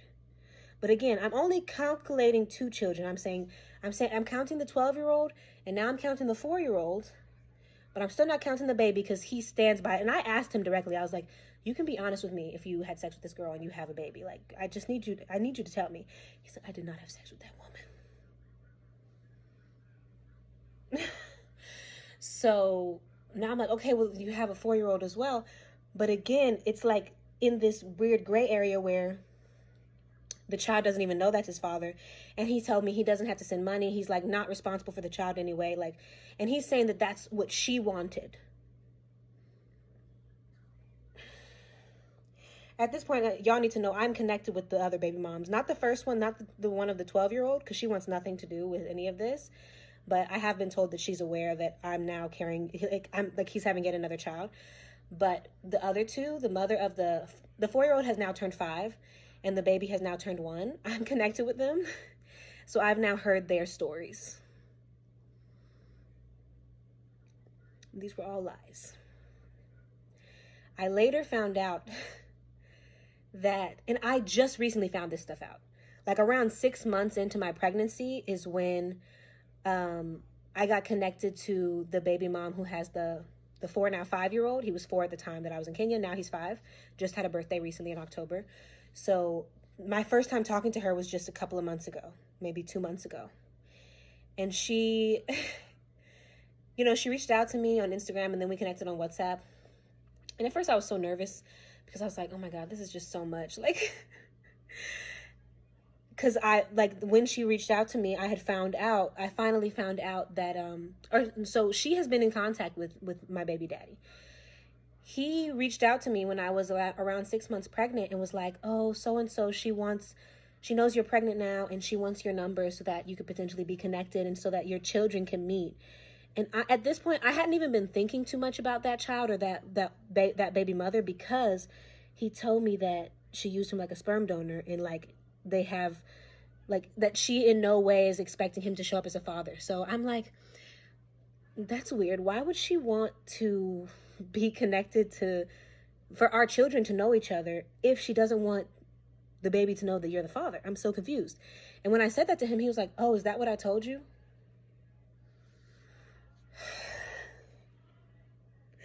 This man lies so much that he doesn't remember his lies. He literally forgot that lie. He forgot that lie.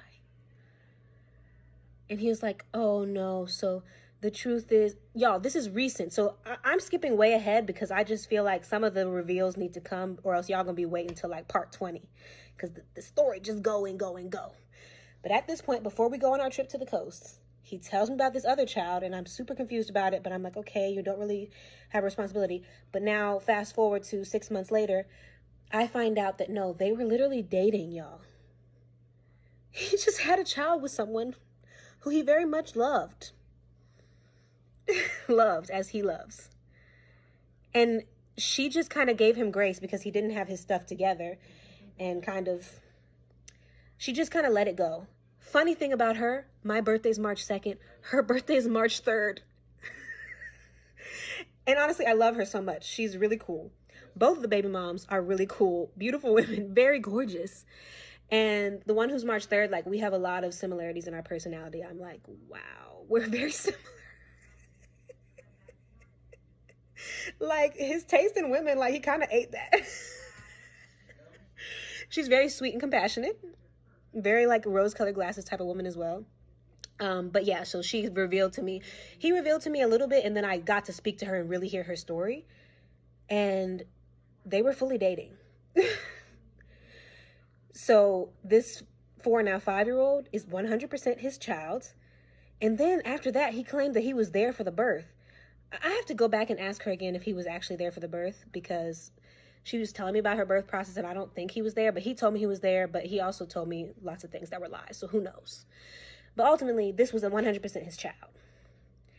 There was no sperm donor situation. There was no, oh, just get me pregnant. I just want to have a child. There was no, like, I don't want the child to know you are the father. None of that was real. So that was all lies. That was all stories and fallacies. But anyways, we go on our trip to the coast. At this point, I still don't know the truth about these other children. I still don't know. There's even still lies about the 12-year-old that we'll get to. So I don't know the truth about any of these children. But even on our road trip, like, I'm like super tapped in. I'm having these visions and I'm having these dreams about like having a child. And so I'm telling him about this stuff. And again, giving him every opportunity to be like, let's slow it down. Also, I could have been like, wow, am I really ready for this? But I felt like I was. And obviously I was. I'm still going to have the baby even though he's not in my life. So whatever. I was sharing a lot of that with him. We get to the coast. We're staying with one of his friends who was also a really cool person. He had 2 cats. I'm a big cat lover. Beautiful environment.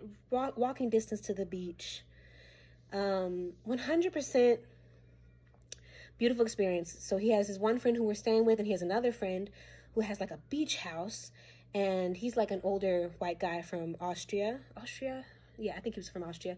And he has a studio in his house, and he like records music.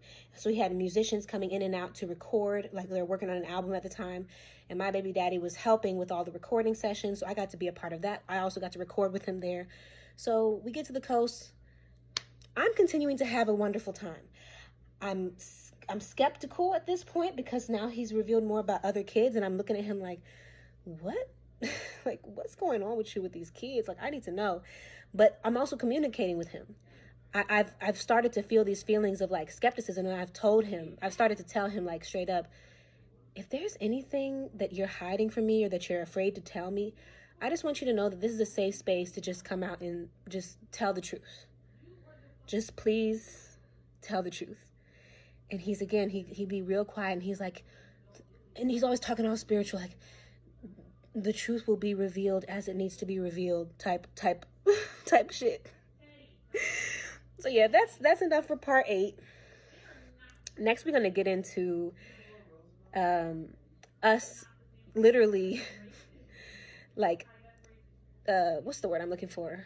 Us beginning to like claim our marriage that I think I'm about to get into with his spiritual mother and in these sacred lands in Kenya.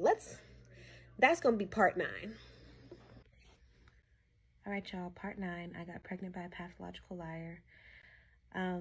As you can tell by the title of the series, this man is a liar. As many good qualities as he has, very talented musician and whatnot, most of the things, pretty much 99% of the things that he said out of his mouth were lies. So as I'm telling the story, just know when he's telling me stuff, it's not true. I'm the idiot who's not listening to my intuition. I'm the one who's believing the things that he's telling me, even though some of it's starting to look really sketchy to me. It was not true. But again,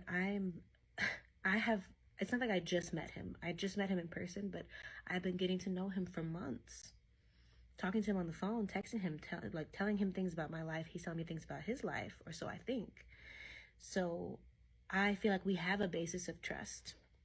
And also, I live in a community where I live in Costa Rica. Like, so many people around me, they have really pure hearts and really pure intentions. So I honestly don't have experience in the past of dating anyone who lies like this. Like, I'm sure I've had some ex-boyfriends who lied to me here and there. One comes to mind that definitely was a liar, but nothing on this level. So I have absolutely no reference for this and no expectation to be lied to at this magnitude. I'm a very trusting person. I've been doing a lot of healing work for the last several years, and I'm just, by the time I met him, I'm so at peace.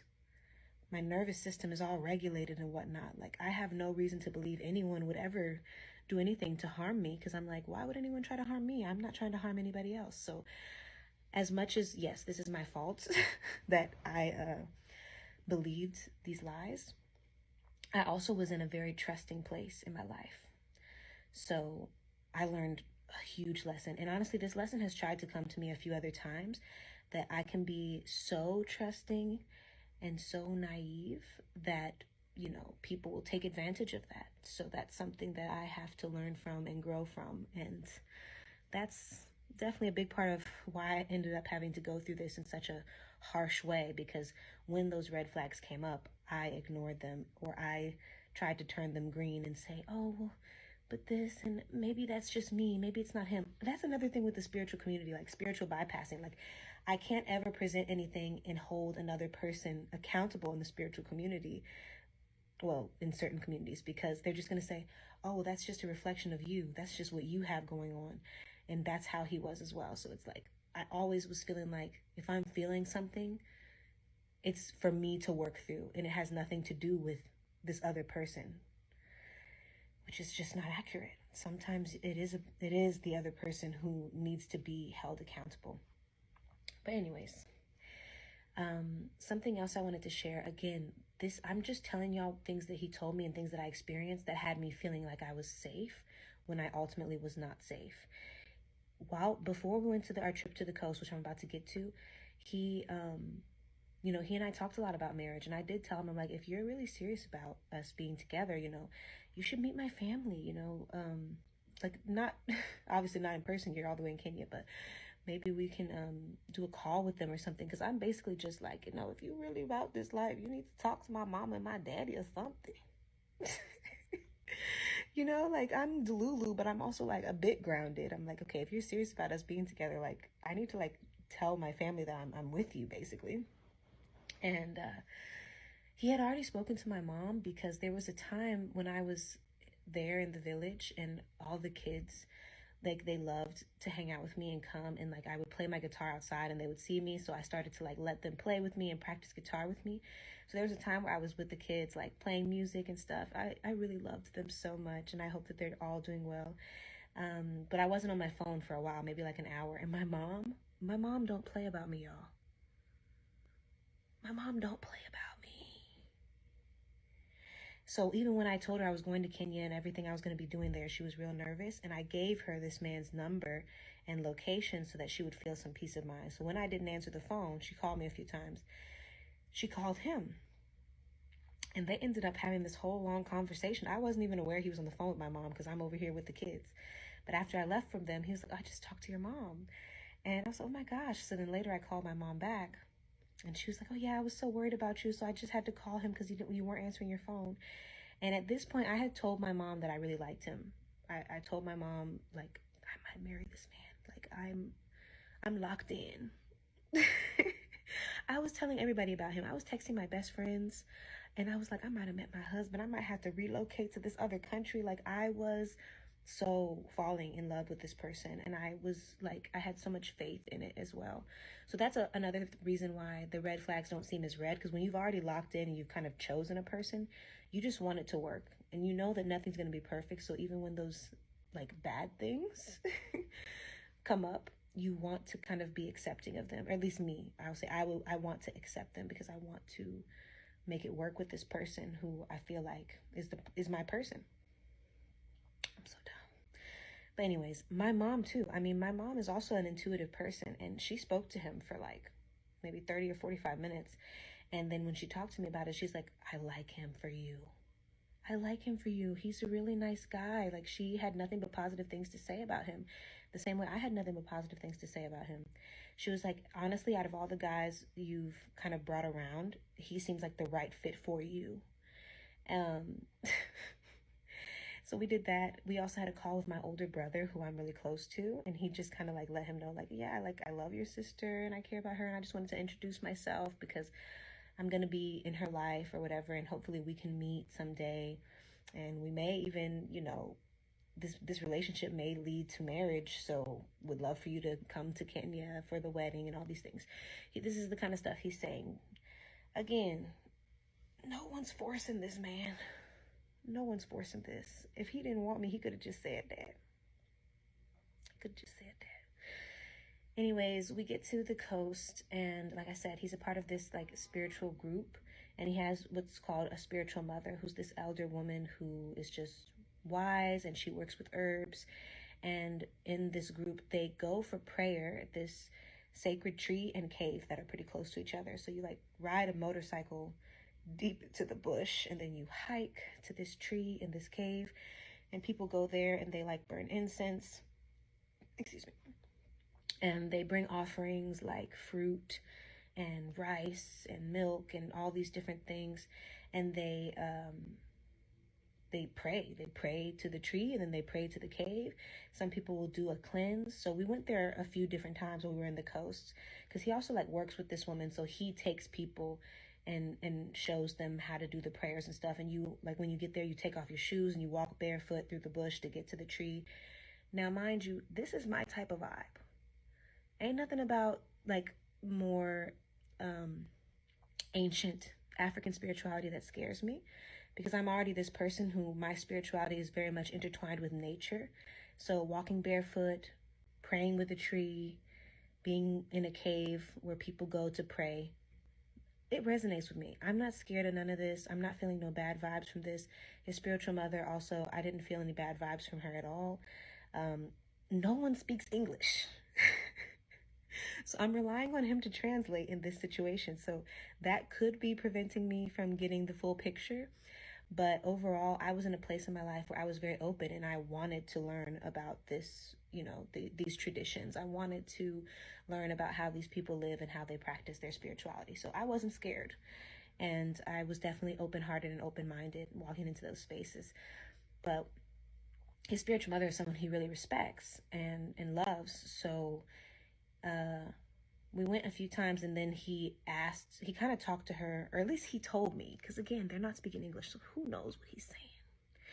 But he told me that he asked her about us being married, and that she basically said that my energy was really clean, that I was a good fit for him and these things. And so me and him went to the tree and the cave to pray over our marriage.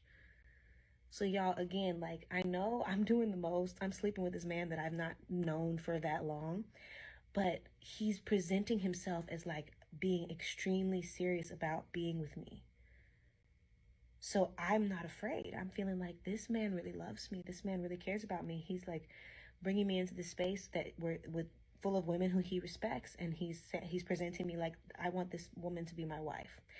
And we go to the tree and we're praying, and I don't understand his prayers because he's praying in Swahili, but he's telling me that he's praying over our relationship. He could have prayed for my downfall. Who knows? I hope not. But I'm praying over our relationship, and also over like my family, and I'm praying for my business and my work to flourish. In particular with our relationship, I'm praying over like our ability to create music together and share it with the world and all these things. So yeah, we do all these things. I even get a spiritual bath from one of the women, like with rose water, which was really impactful for me. And as I'm going through this, it's like a movie to me, y'all. Like because at this point I haven't learned about the lies yet. I am having, the experience of a lifetime. I have some vlogs up on my YouTube about my trip to Kenya. It's the same name. I hope you find serenity. If you want to go see, like, I was in a whole other reality, totally delulu as far as the fact that I was dealing with someone who he ended up being. But I really felt safe. So yeah, I'm feeling safe. At this point, it's been like 30 days since my last cycle, and my cycle is really on point. My cycle comes every 22 to 25 days.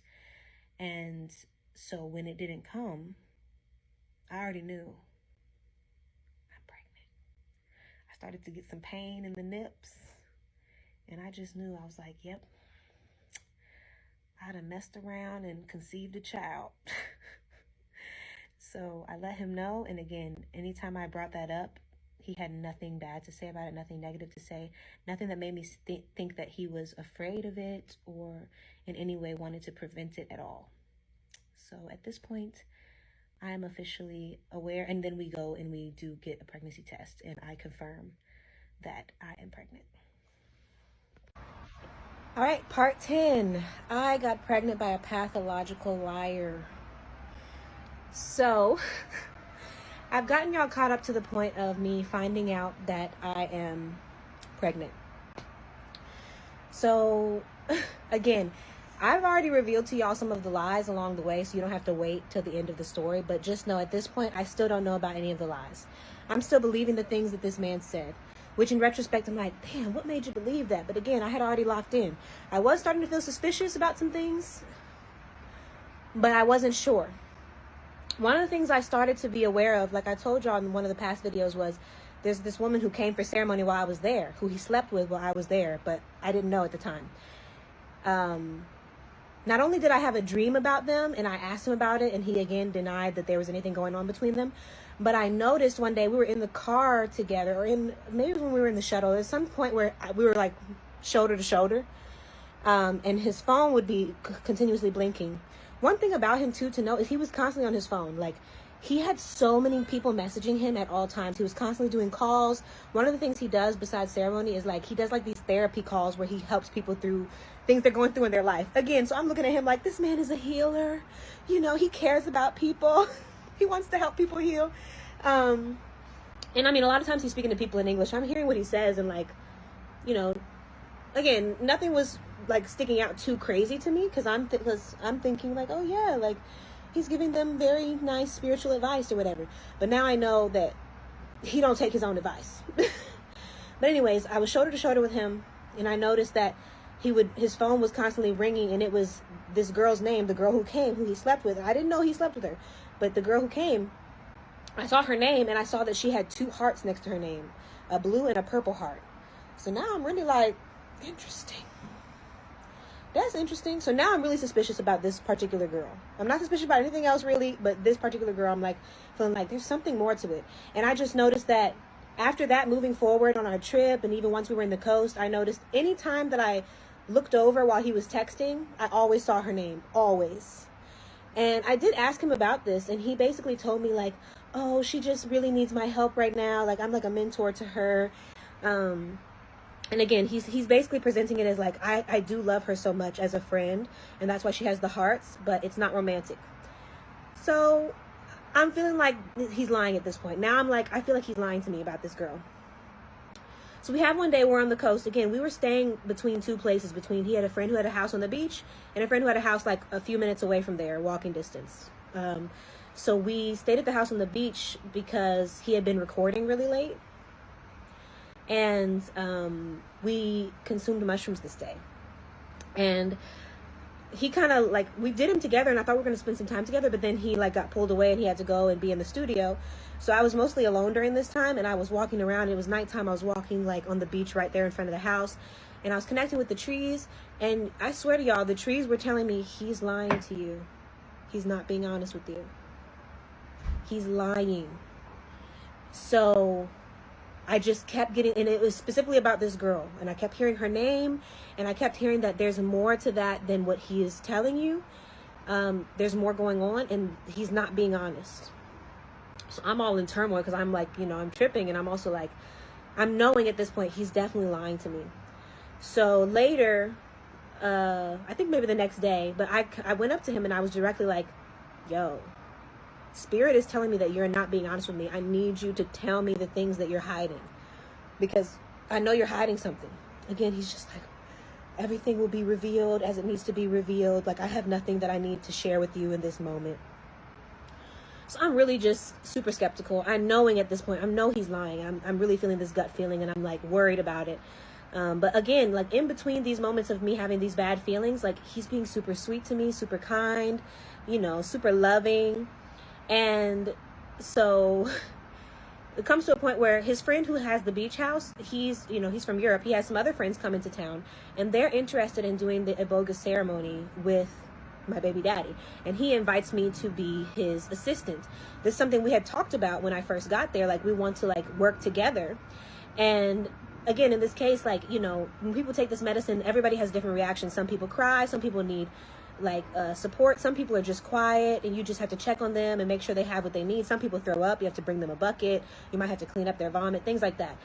This is the stuff I'm like, okay, I'll be your assistant. I think we had 4 people taking medicine. So again, it's at the beach house. We do it at night. And there was a time, I don't remember exactly when this was, but it was some time where I needed something from his, and it was something that was in his phone. And I don't know if I was checking it for a number or what. I don't honestly remember. All I know is there was a point in time where he gave me his phone password so that I could do something in his phone. And I just guarded that information. I guarded it. And mind you, I have not looked through a man's phone since college. I'm not that girl. I used to be that girl. I used to be going through my dude's phones. Mad heavy.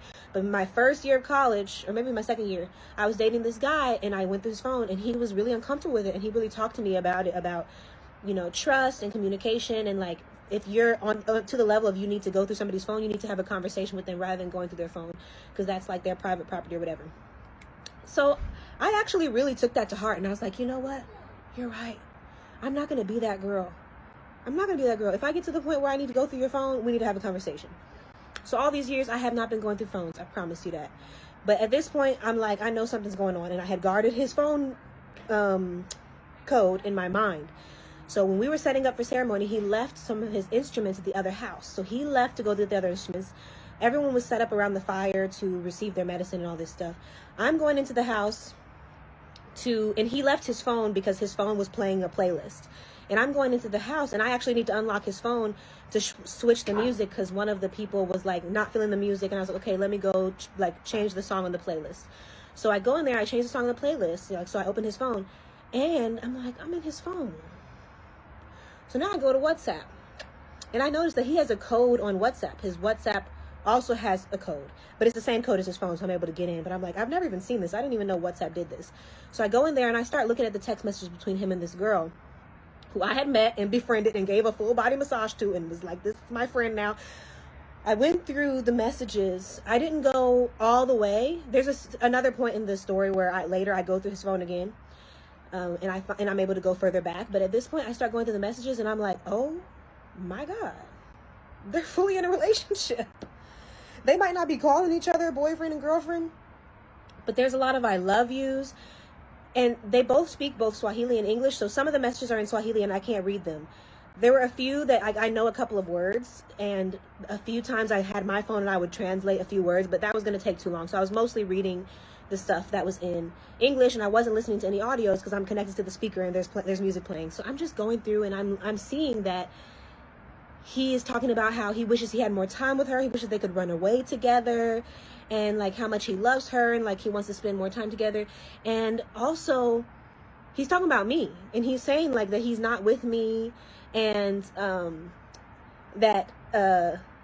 he's basically saying he's not with me in the same way that he spoke about this girl to me and was just talking about, oh no, it's nothing like that. He was like that with her about me.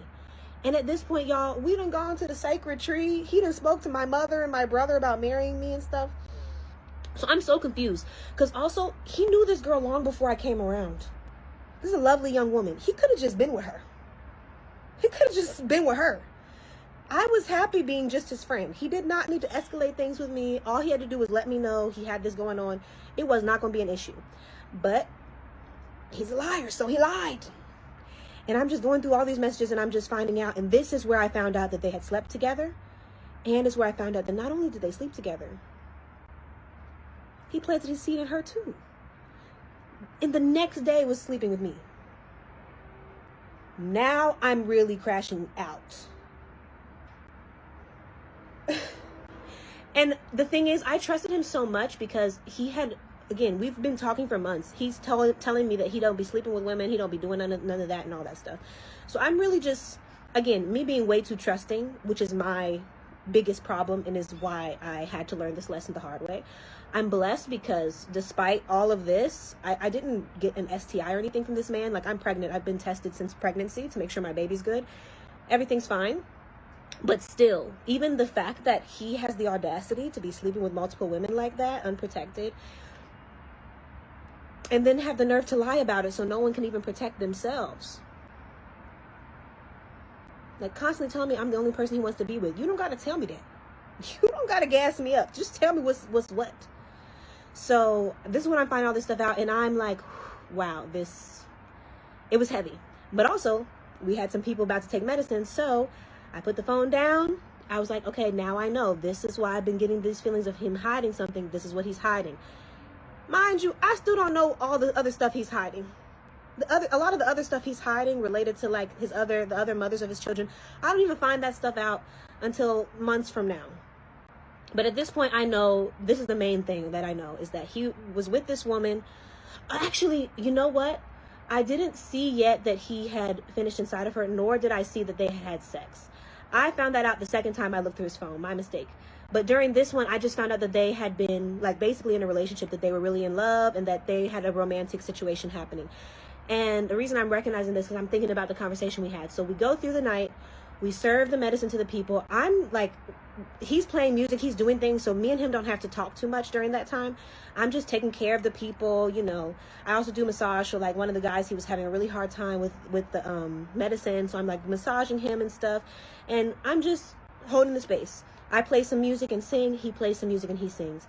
Now once everybody's settled, is when we sit down and it's finally just the two of us in a room alone, and I just look at him and I'm just like, I just want to let you know that I saw your text messages between you and this woman, and now I know that you're lying to me.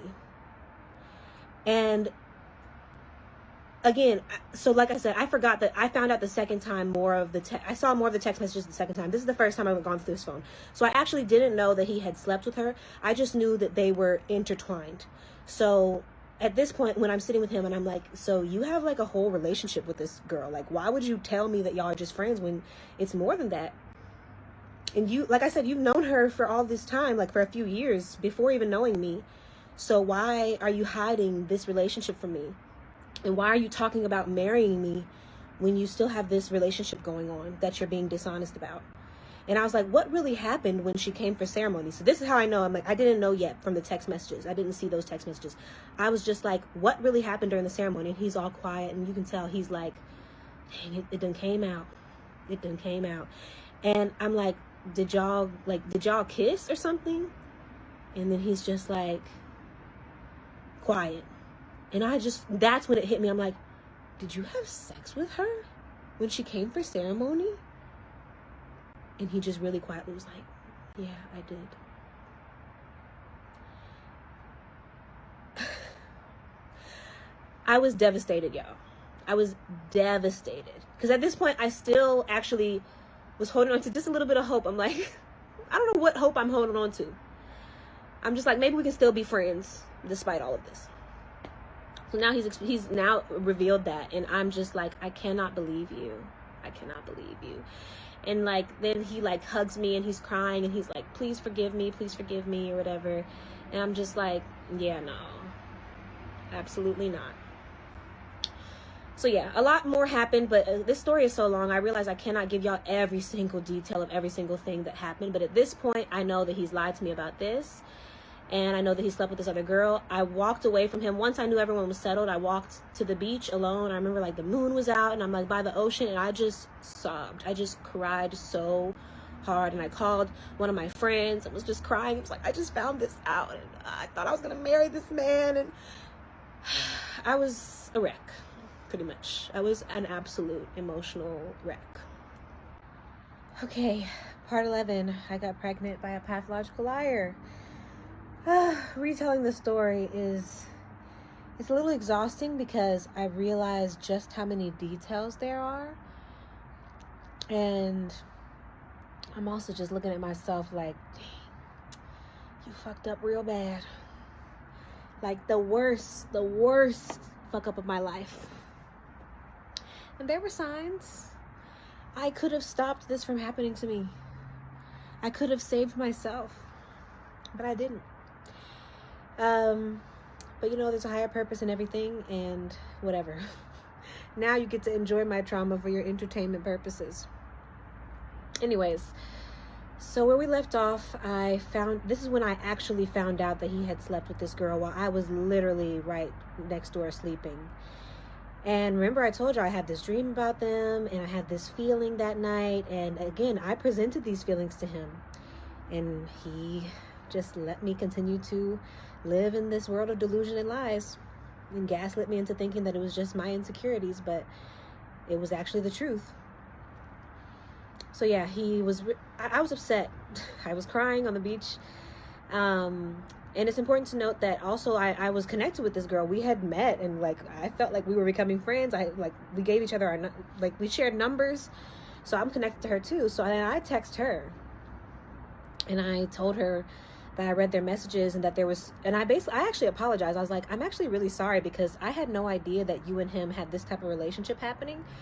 And I don't know if you know, but he and I have this type of relationship happening. And I'm just now finding out that you slept together, and that's really hurtful to me because I have been sleeping with him, and he told me he wasn't sleeping with anybody else. And I know you have known him much longer than me. So I'm basically like, girl, like, I don't know if you were trying to get with him, but just know he was literally talking to me about marrying me and doing all this stuff.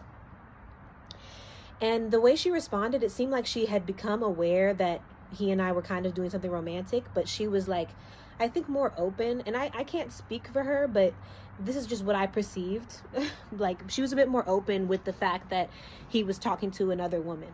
Like, she didn't seem to really mind that he was talking to me. She definitely said she wasn't trying to like be in a committed thing with him, but what she wasn't aware of was the way he was talking about her to me. So yeah, I'm like, he's telling me that like you're really needy, and like you just need his help and all this stuff, and like that's the only reason he still talks to you. But the reality is he really cares about you and loves you. That's what he's saying to you, at least in these messages. So it was good that her and I spoke. I was able to kind of get her side of the story. And yeah, so from there I knew, okay, there's more going on. He's lying. So there's this other couple, the guy from the States.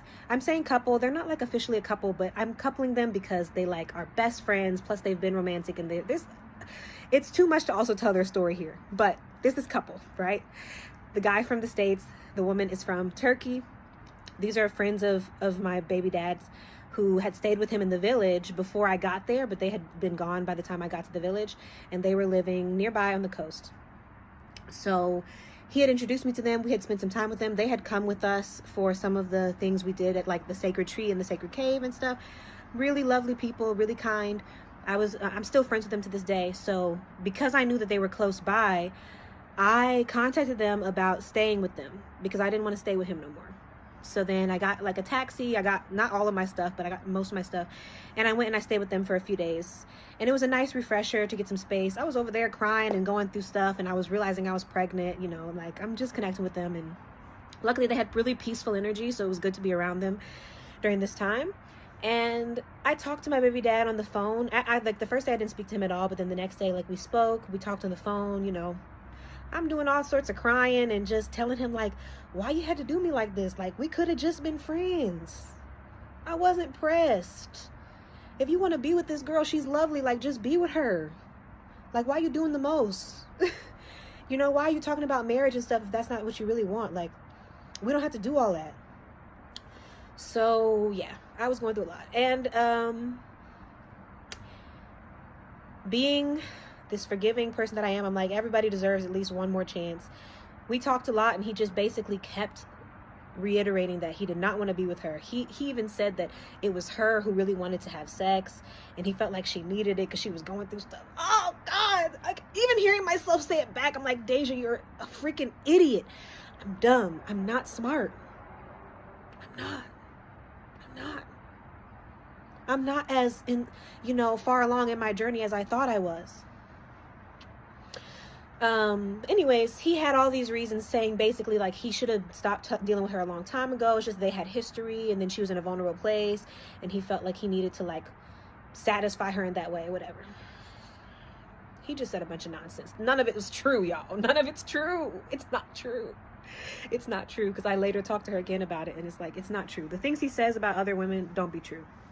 So after a few days, I decided, and of course also I'm pregnant, y'all. I'm now newly pregnant for the first time in my life, thinking I'm pregnant by a man that I'm going to marry. And I'm like, dang, I do not want to have a baby alone. I don't want that. So I ended up, after a few days away from him, I went back, and we just were talking, and I was just like, I was way more serious with him then, because I was just like,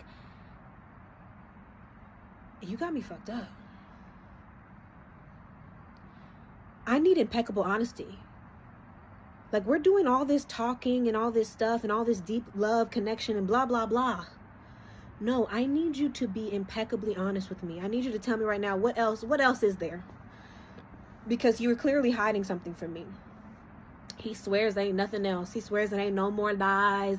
And like, he's going to be honest with me. And like, he's really serious about being with me. And he felt like he had ruined it between us, but he really like truly wants to raise this child together and all these things and become a better man and blah, blah, blah, blah, blah, a bunch of nonsense. But again, like I've told y'all before, this man is very sweet and kind. Even though he be lying, when you're interacting with him, he's not mean.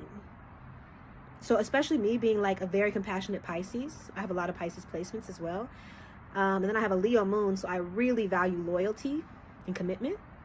So I really was trying to find a way to forgive him and move forward for the sake of this child. And really, I didn't forgive him, but I was like, for the sake of this child, I'll at least give him a chance to make amends. I'll at least give him a chance. So now, like, I'm back staying with him. At this point, I'm already pregnant, so whatever. I mean, at this point, I was already pregnant, so I would have been in this situation either way. But, yeah. And again, I'm noticing, like, he's always on his phone. He's always texting and calling people. And, like, he's on the phone late at night having these long phone conversations. I'm sleeping. I'm waking up in the night. And I'm like, he's still not here. He outside on the phone. But, again, he be speaking Swahili. I don't know what this man is saying. So, yeah. Anyways, all this is happening. He continues to apologize, and we have a lot of talks. Like, I go and I'm alone sometimes, and then he'll come and sit with me, and I'm like writing songs about what's happening, and he's like he just continues to reassure me, like, that he was so sorry and that he really seriously wasn't interested in being in a relationship with this other girl, whatever. So we go back to the village. We finish our time in the coast. We go back to the village. At that point, I didn't even want to go back to the village with him. I really considered changing my ticket again and like going back. But I had left. We went to the coast. We were supposed to go for a week. We ended up staying for like 2 weeks. I didn't bring my suitcase. I just brought like a small bag with me. So my suitcase and the majority of my stuff was back in the village. So I was like, let me at least go back with him and like get my stuff. So yeah, I was very on the edge. Like, I was still spending time with him and I was still feeling love for him, but I was also like, I just don't know about this. I'm not sure about this man at this point. He's showing me that he can lie on a level that's just really wild to me. So yeah, we go back to the village and we're making amends. Like, we're having this long journey back. Again, we're having all these conversations about honesty. And I'm like, I cannot be with someone who lies. Like, you have to be honest with me. I promise. I will not tell you a single lie. You can trust every word that comes out of my mouth. And I need the same back. Or else this is never going to work. And I'm also, again, reiterating, like, if you're not serious, if you don't seriously want to marry me or be with me, like, say that. Just say it. So we get back to the village, and again, I'm now pregnant, and we're aware of this. And we're talking about, you know, ideas about raising the child. A lot of our ideas about raising children are very in alignment as well. I've always wanted to like homeschool and be really nature-based with my children. These are things that he agrees with. We talked about the fact that I need to go back to Costa Rica, and he talked about coming to Costa Rica to stay with me on my farm, and potentially me coming back to Kenya at some point. He got invited to like perform at this festival as well, and which already happened. I don't think he performed in the end, but he was inviting me to perform with him because we had made some songs together, an opportunity to make money, all these things. So again, we're back to talking about, okay, how are we going to make this work, like realistically in the real world? So we get back to the village, and again, his cousin, he lives with his cousin, his younger cousin, who's like a 24-year-old guy, and his cousin was a super sweet human being, really good conversationalist. He was the one who was always cooking really good meals for us. So being around him kind of like brought us to neutral grounds, because we didn't want to involve him in our drama. And also he's just such a nice guy. So I feel more comfortable having him around. And I'm trying to remember what happens next. Oh yeah. So then what had happened was, oh girl, that I told y'all, remember how I told y'all in the first 7 days of me being there that a girl showed up for ceremony? This is the first girl who showed up for ceremony. Before he and I had ever gotten intimate, before there was anything really going on between us, this girl came only like a week after I got there. She spent one night, had ceremony, left. Like after that, like whenever I met her, we followed each other on Instagram. She messages me on Instagram after I done been back. Mind you, he has now started Googling, you know, getting married to a foreigner and all this stuff, and he's been showing me like, oh, this is the office we can go to get married and all these things. So he's triple, quadrupling down on this marriage thing. This young woman messages me, and she is telling me, she's like, I feel like, okay, so all along I've been posting stuff on Instagram. I'm posting him on Instagram. I'm not posting us like holding hands or kissing, but I'm posting myself. Like, I'm posting videos of him playing music, videos of us playing music together. I'm showing that we're traveling. So people who followed me kind of were aware that, okay, this seems like this might be her little boo. So she had been seeing that, and she was confused because she thought he was her man too. And she proceeds to tell me that when she came for ceremony, that they had sex.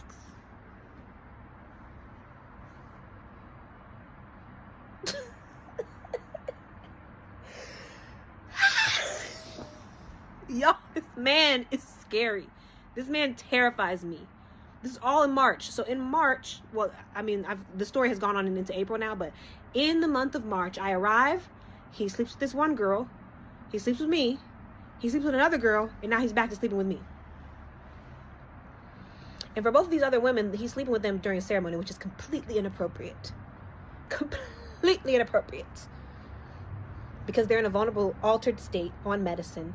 And he's talking about he the shaman and blah, blah, blah. No, you're a predator at this point.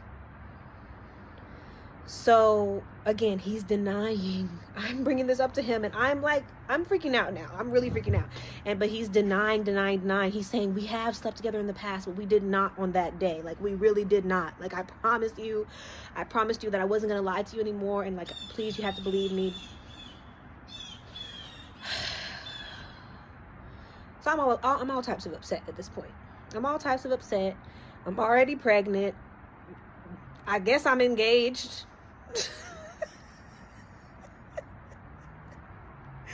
And now another woman has shown up. Peace, y'all.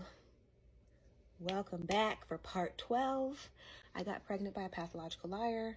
I did just remake part 4, so I'm in the same attire, but part 4's audio was removed, and I shared a little bit too many details in that one that didn't need to be shared. I have to remember that TikTok do be listening. Anyway, so we're now on part 12.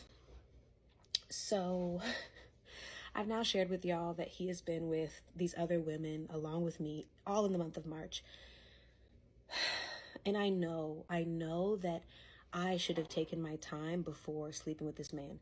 But to be honest, to be really like transparent, I wanted to sleep with him. Like I wasn't, and I really, when coming into the situation, I had no fear about this because he has presented himself to be this very pure person who's not sleeping around, who's not even dealing with other women. Like, and all the times that we had all these conversations leading up to me going there, he's never talked about any other women. He's never talked about anything sexual, even to me.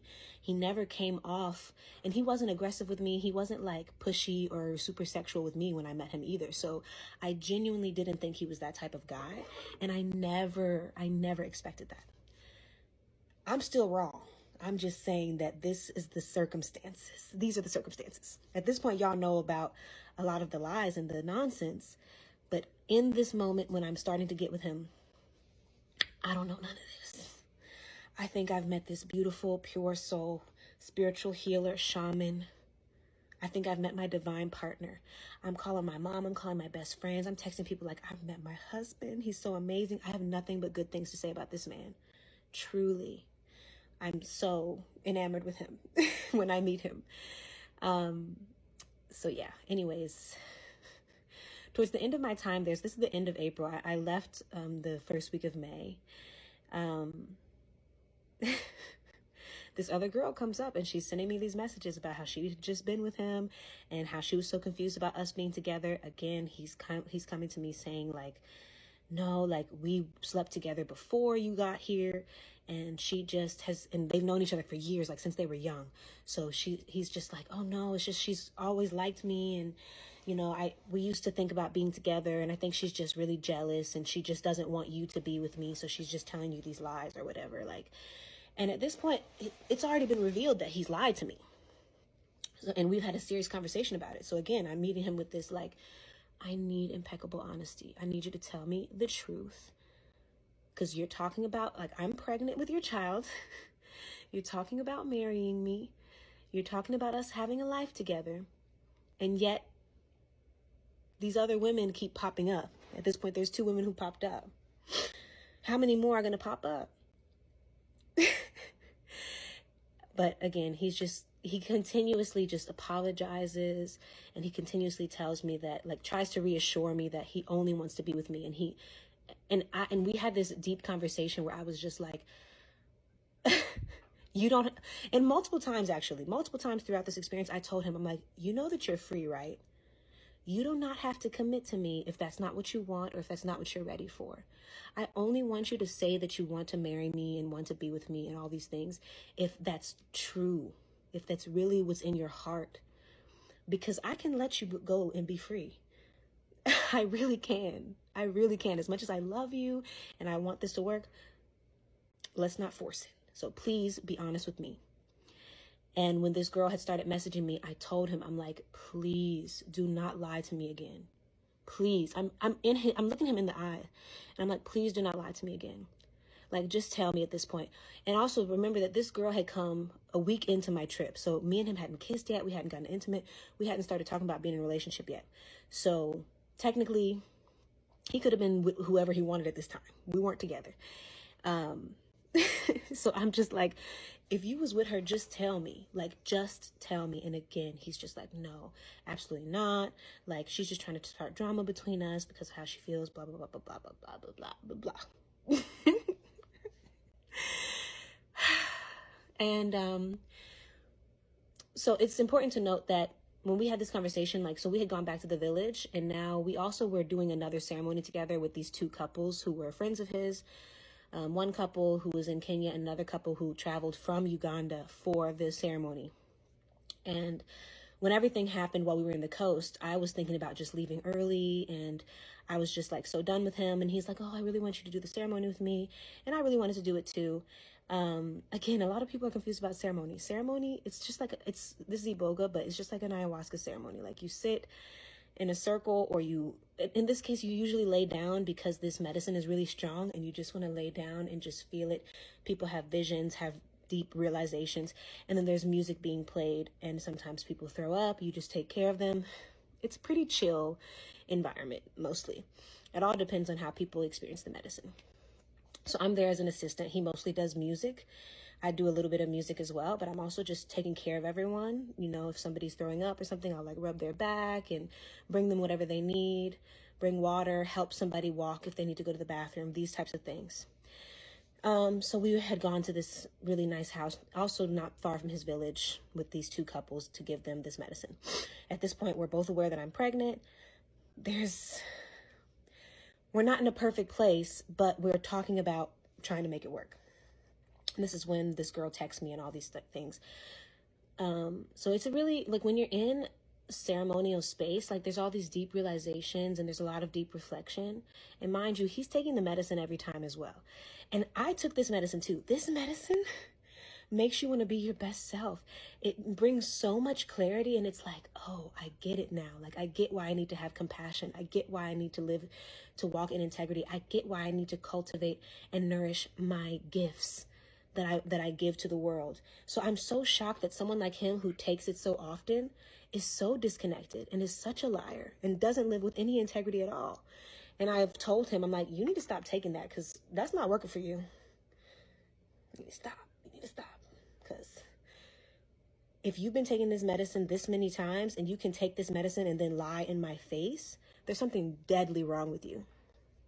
Deadly wrong. But whatever. When we're there, again, we're with two couples, so there's all this like romantic energy around as well. They're really lovely people, and I really enjoyed getting to know all of them and being there. I also was the chef. I cooked all the meals as well. So for the guests, so we're having this experience, and again, I'm like on the fence with him, but I'm like, I'm pregnant, so I need to figure this out. I need to make this work. And we have these conversations too, where I'm like, I'm so vulnerable with him. You know, I'm like, I really just don't want to get hurt right now. Like, I was really happy when I first found out I was pregnant. That's important to note as well. A lot of people are asking me, like, why did you go through with the pregnancy? Because I wanted to. Like, before even meeting him, I had been doing all of this work on myself, and I kind of felt like someday I would love to be a mother. And had dreams about having a child before, where I felt this love that I've never even experienced before. And despite how horrible my situation is with the father, when I feel my baby move and as I watch my belly grow, like, I feel so much love. So it was my choice to keep the child. But anyways, while we were there, we had this talk of like, I was feeling so much fear because my mom has 4 kids, 4 of us, and we all have a different dad. My dad also has kids with multiple moms. I don't have any siblings with the same mom and dad as me. I don't hate that, because honestly, I liked having my mom's family and my dad's family. I went between them growing up, but I just didn't want to repeat that. And I knew my parents didn't want that for me either. Like, actually, since I was a little girl, I always dreamed of getting married and just having kids with one man and being with them. That's something I've always wanted for myself. And I thought that I was going to have that with him. So I talked to him about that, and I was like, if this isn't going to work out, like, if like, because of all the drama, I was like, if this isn't going to work out, like, I'm scared to have a child with you and then you to not really be able to actually be the partner that you're claiming you want to be. I'm scared to have a child and then not be with the man that I have the child with. It's one of my greatest fears, and I'm living it right now. I'm scared to have a child and be alone. And I told him this. I was like, I don't want to repeat this cycle of what my mom went through and the pain that she feels around not being able to stay with any of the fathers of her children, all these things. And I'm expressing this to him in such a vulnerable way, and he's just like, I really hear you, and I really want to have, like, be there for you. And again, he hasn't told me the truth about the other children he has, but he said, like, how he has these other children, but he's not able to really be in their lives. Not able is not the truth. He just is not willing to.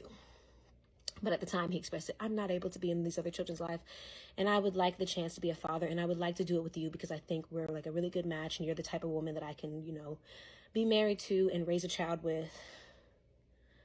That's bullshit. But yeah, again, he's reassuring me. But we talk a little bit about the idea of, like, do I even want to go through with this pregnancy? Because I want to have the baby, but I don't know if I want to have the baby with you. Now that all these women is coming out the woodworks. But he never explicitly says to me, like, because I'm very open. You know, you can tell me anything. He could have told me, yeah, I don't think you should go through with this pregnancy. I don't think I'm ready. You know, I still am I have all these ties to these other people, blah, blah, blah. Like, he could have been real with me, and I would have appreciated that so much. Truly, I would have appreciated it so much. Like, it don't matter how harsh the truth is, just telling the truth, like, it means a lot. You could have just told me the truth. But again, he kept holding on to the lies. And I asked him, I'm like, is there anything else you have to tell me? Is there anything else? Just tell me now, please. God, tell me now if there's any other lies that you've told. And he just kept saying, that's everything, that's everything, that's everything. He just kept saying, that's everything. I promise that's everything. There's nothing else.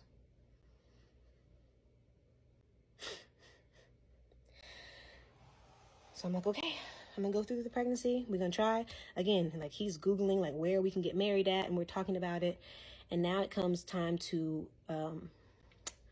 now we've gotten into May, and it's like time for me to go back to Nairobi for my flight back to the States and then to Costa Rica. So we're back and forth about how we're going to go to Nairobi, about if we're going to go in his car, because his car was having some problems, some mechanical problems. But then there was the shuttle. And so we're just figuring it out. And he decides, like, okay, I think we should just drive there. And he has a friend who we can stay with not far from the airport. So now we're on yet another road trip together. And we are driving back to Nairobi. And trust, the story ain't over yet. A little bit more fuckery had to happen. Part 13, I got pregnant by a pathological liar. Today, my plan is to finish the story because we're pretty much at the end. So, as we left off, I've reached the end of my trip in Kenya. Like I said, I arrived the first week of March, and now it's the first week of May. And we are driving together from where his village is back to Nairobi for my flight out. So, obviously a lot has happened in the story if you've been keeping up. Many red flags have appeared, but just to remind you that I wasn't seeing I saw some things as red flags for sure, but I'm a very forgiving person. I'm very forgiving. It's one of my biggest flaws. It's a great gift and it's a flaw, but it's because of the work that I've done. I know that it's important to forgive, not so much for the other person, but for me to not be heavy. But one thing I'm learning is how to still maintain strong boundaries and to honor what's best for me, despite the fact that it's easy for me to forgive others. So at this point, everything has hit the fan. I mean, there's still lies I have not uncovered, but I'm seeing that this man will lie to me. This man lies and he keeps secrets, but then he's so nice, y'all. When I tell you, this man is so kind. He's very gentle natured. He's never yelled at me. He's never been aggressive or mean to me. Not one time. Not one time. So it made it a little easier for me to forgive him because I'm thinking like, oh, like he's got a good heart. So we're doing our drive back to Nairobi. And I mean, I'm very skeptical of things. I've directly talked to him about all my feelings. Like, days don't go by without me talking to him about my feelings and about how, again, reminding him like he's free. So like, if you don't want this, please tell me. I only want this if you want this. I only want to make this work if you want to make this work. I only want to have this child if you're going to be here with me with this child. So he kept reassuring me those things. We take our drive. It's a long drive. And like I said, he had some mechanical problems with the car. Even right when we first left for Nairobi, we weren't even that far and something happened with the car. But Kenya's a cool place where like you can just find things right on the side of the road. Like, he found a guy who knew a mechanic. The mechanic showed up like 2 minutes later and like worked on the car for a few minutes and got it back up and running. So we were having some issues, which was also the universe telling me something's up, but we were able to continue. So we continue, and further, like maybe halfway through, I can't remember exactly how long this ride was.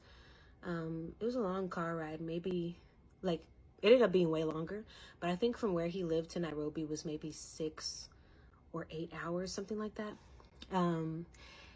So I think around halfway through the trip, we left in the afternoon, so it was now nighttime, or it was dark at least, or it was getting dark. It started raining, and we're on like a big highway, and he was driving, and just kind of, he would really be, swerving in this car, like going kind of fast. And despite the rain, I think he was going a little too fast. We were going around a curve, and there was a huge truck in front of us, and he didn't slow down soon enough. Plus the road was slippery, and he just crashed right into the back of this truck, like a jolt. So I have a seatbelt on, and like the jolt was so hard that the seatbelt left a bruise on me, and it hurt like my belly as well. Obviously I'm not showing, I'm like 4 or 5 weeks pregnant at this point, but it really, like, to say it hurt, like I bit my tongue, I got a bruise from the seatbelt. Like, we really hit this truck hard. I haven't been in a car wreck in so long. And this was just another red flag, because he immediately was so mad about what happened. This is actually the only time I've ever really seen him express anger for real. He was so mad. He was like, oh fuck, like what the fuck, like, you know. And then the truck just kept going, because it was a huge truck. It didn't get hurt at all, but his car was messed up. It was like the front was all crunched up and all this stuff. And he's immediately just upset about the car. He's immediately upset about the car, which I get it. But the red flag for me was that he didn't check on me at all. He didn't say, are you okay? Are you all right? He immediately was just upset about the car and like, what are we going to do? Which those are thoughts that need to come up as well. But the fact that you didn't check on me, you know, I'm pregnant with your child, like that really made me feel some type of way. So he was barely able to kind of get the car off to the side of the road. Some other guys were passing on the other side, and they saw it, and they saw an opportunity to help and also get some money. I noticed that in Kenya, like, people don't be doing stuff for free. They will help you 100%. You will easily find assistance no matter where you are, what time of day or night it is. But they gonna charge you. So anyways, he did that, and these guys came over and they were trying to help us. And yeah, he was super upset about what happened, and I'm just in there quiet, because I'm like, all of this has happened and he has not one time checked on me. But I'm just gonna let him do his thing, because now he's worried about the car, and obviously, you know, I got all my stuff in the back, like I'm trying to get to Nairobi too. So they know about a mechanic that's up the road, and the car is like just barely drivable. Like just barely. So they have somebody like following us in a motorcycle, and literally like one of the guys gets in and like drives his car, and is like, it's, I can't even describe it with like eloquent language, but this car is just barely drifting along the road. But yeah, it was only maybe 10 minutes up the road where they had a place where we could pull off to the side, and then he had a mechanic ready, and then they start going to work on the car. And, you know, like I said, my baby daddy, he was always on his phone. He would constantly be texting people. He always had a whole lot of messages on WhatsApp, constantly calling, texting people. So he's doing things. He's on his phone and all this stuff. And when he gets back in the car, I'm sitting there still, and I'm just like, so you weren't going to check on me? I was like, that literally hurt. And you didn't even one time ask me if I was okay. Like, are you okay? And then he's like, oh, I'm so sorry. I just was thinking about the car. And I'm like, yeah, I know. You were thinking about the car. Whatever. And I had to pee. So then I went out the car and found a place to pee behind something or whatever. And yeah, whatever. It was getting cold. So for a while I was standing outside watching them work. We were both standing outside. But then after a while I got back in the car. And they were working for a long time. Like I said, it was like the sun was going down at this time, but by the time they were finished, it was really dark. And he was just trying to find a solution at this point, seeing like he had a friend who lives maybe an hour away, seeing maybe we can go there. But he wanted to still try to make it to Nairobi. So yeah, long story short, we had a lot of problems with the car. But this car crash that we got into, all of this was a message, because I had also been praying a lot because of the state of our situation. I'd been praying like, please just send me a sign. My guides had sent me so many signs. I'm so sorry, guides. I'd be asking too much of y'all. But I had asked for a sign if he was still dealing with this other woman. Remember the woman I told y'all about who he slept with while I was there, and he had been texting a lot, has the 2 hearts next to her name. And he swears to me he don't really want her or whatever. Like, I had just been like, I still didn't believe that. Even though he kept saying like, no, I just want to be with you. I'm like, I just don't think he can so easily cut a tie that seems to be a very deep tie with this woman. So I was like, send me a sign if something's going on with her still. And when this car crash happened, I felt like something's still going on with this girl. even though he like swore he was gonna like cut things off and tell her all this stuff, I was like, I just knew. So anyways, we end up continuing to drive to Nairobi. The car was so messed up that it kept overheating and smoking. So like literally every maybe hour or like 30 minutes, we would have to pull over for the car to cool down. He saw another mechanic further down the road who worked on the car for a while. Like we were on and off the road constantly. At this point, it's super late, so I'm mostly sleeping. But every time I wake up, we're either going really slow or we're on the side of the road. So a trip that would have taken like 6 or 7 hours ended up taking like 12 hours or something. Maybe more, because I remember that we didn't get to Nairobi until like 4:30 or 5 in the morning. It was a horrible ride. Horrible. I mean, worse for him because he's driving. I'm getting to rest and stuff. But just the energy, all the energy was just really dark. We get to his friend's house. His friend's house is really nice and comfortable. And his friend had cooked dinner, and like, it's morning now, but we're hungry or whatever. We've been on the road. So we get in there and we eat, and his friend was super kind and like nice, and he had a lovely clean room for us to sleep in. So I was just grateful that that was all over. And I had like one more day there before my flight. So I knew I was going to be able to rest that following day. And I went to sleep in this room, and I had a dream. Or I guess the next day I left, but in the night, I was doing a night journey. So I had most of the day to rest. But yeah, I went to sleep, and I had a dream that, again, my dreams be telling me. I had a dream that I was in this space, like it looked like a yoga studio or something, and like there was like this elder woman there who like was telling me, you know, like he's not being honest with you. And at some point I had his phone in my hand in the dream, and I was looking at it, and I was seeing that he was talking to several other women, and again talking to all of them the same kind of way of like, I love you, like I don't even care about her, blah blah blah. So when I woke up, I was like, interesting. He was still asleep. I got his phone, went out into the living room. I think his phone was in the living room. I went out to the living room, got his phone, unlocked it, and now I get to reading. And now I have time because he's really asleep.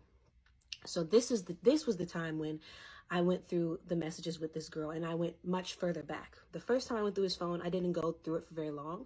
So I only saw like maybe a week's worth of messages. But this time I went super far back.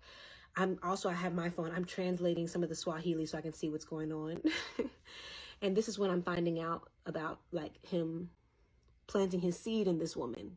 So up to this point, I knew that they had slept together.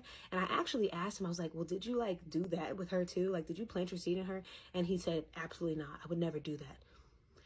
Also, it's important to let y'all know that once I knew that I was pregnant, I told him, don't tell anybody. Because I haven't even told my family yet. Like, we told his cousin, we told one of his friends together, and I was like, don't tell anybody, especially these girls you be talking to. I specifically said, do not tell this woman. I went in the messages, I saw that she had been complaining about him not talking to her as much. And I ultimately ended up blocking this girl because even though we had had a conversation, I felt like it was weird that she continued to pursue him in the same way, despite the fact that I was like, me and him are like talking about marriage and all this stuff. Like, she just didn't care. And she continued to pursue him and talk to him and even be very jealous when he wasn't answering the phone or wasn't texting her back. So no shade to her, but I was like, I can't with this woman.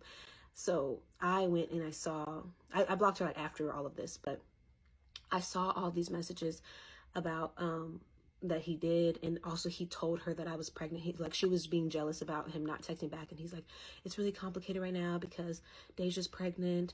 And then when we got into the car crash, literally a minute after the car crash, he was texting her a picture of the car.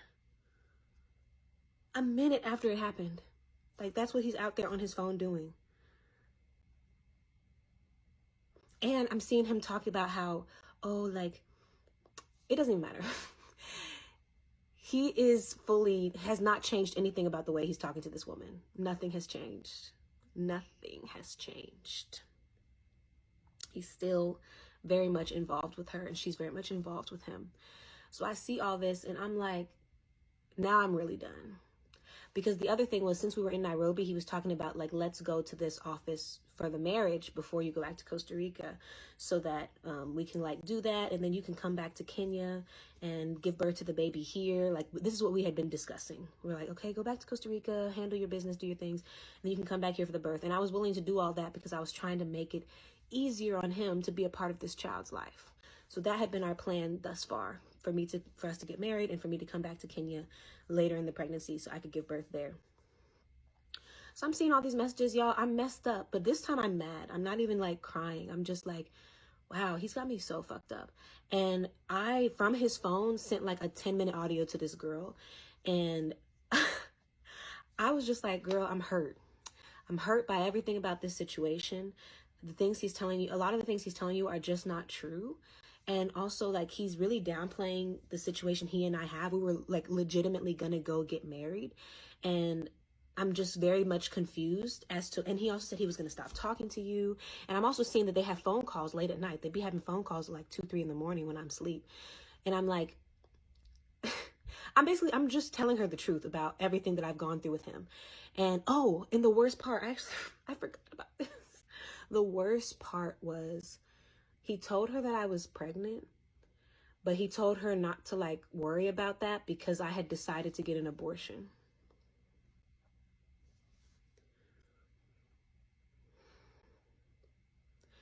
He told this woman that he's in love with and sleeping with that he swear he don't want, that he swears she just got a lot of problems and he's just her mentor. He told her that I was getting an abortion when I wasn't. When to me, he's saying he can't wait to raise a child with me. And this was the most hurtful thing.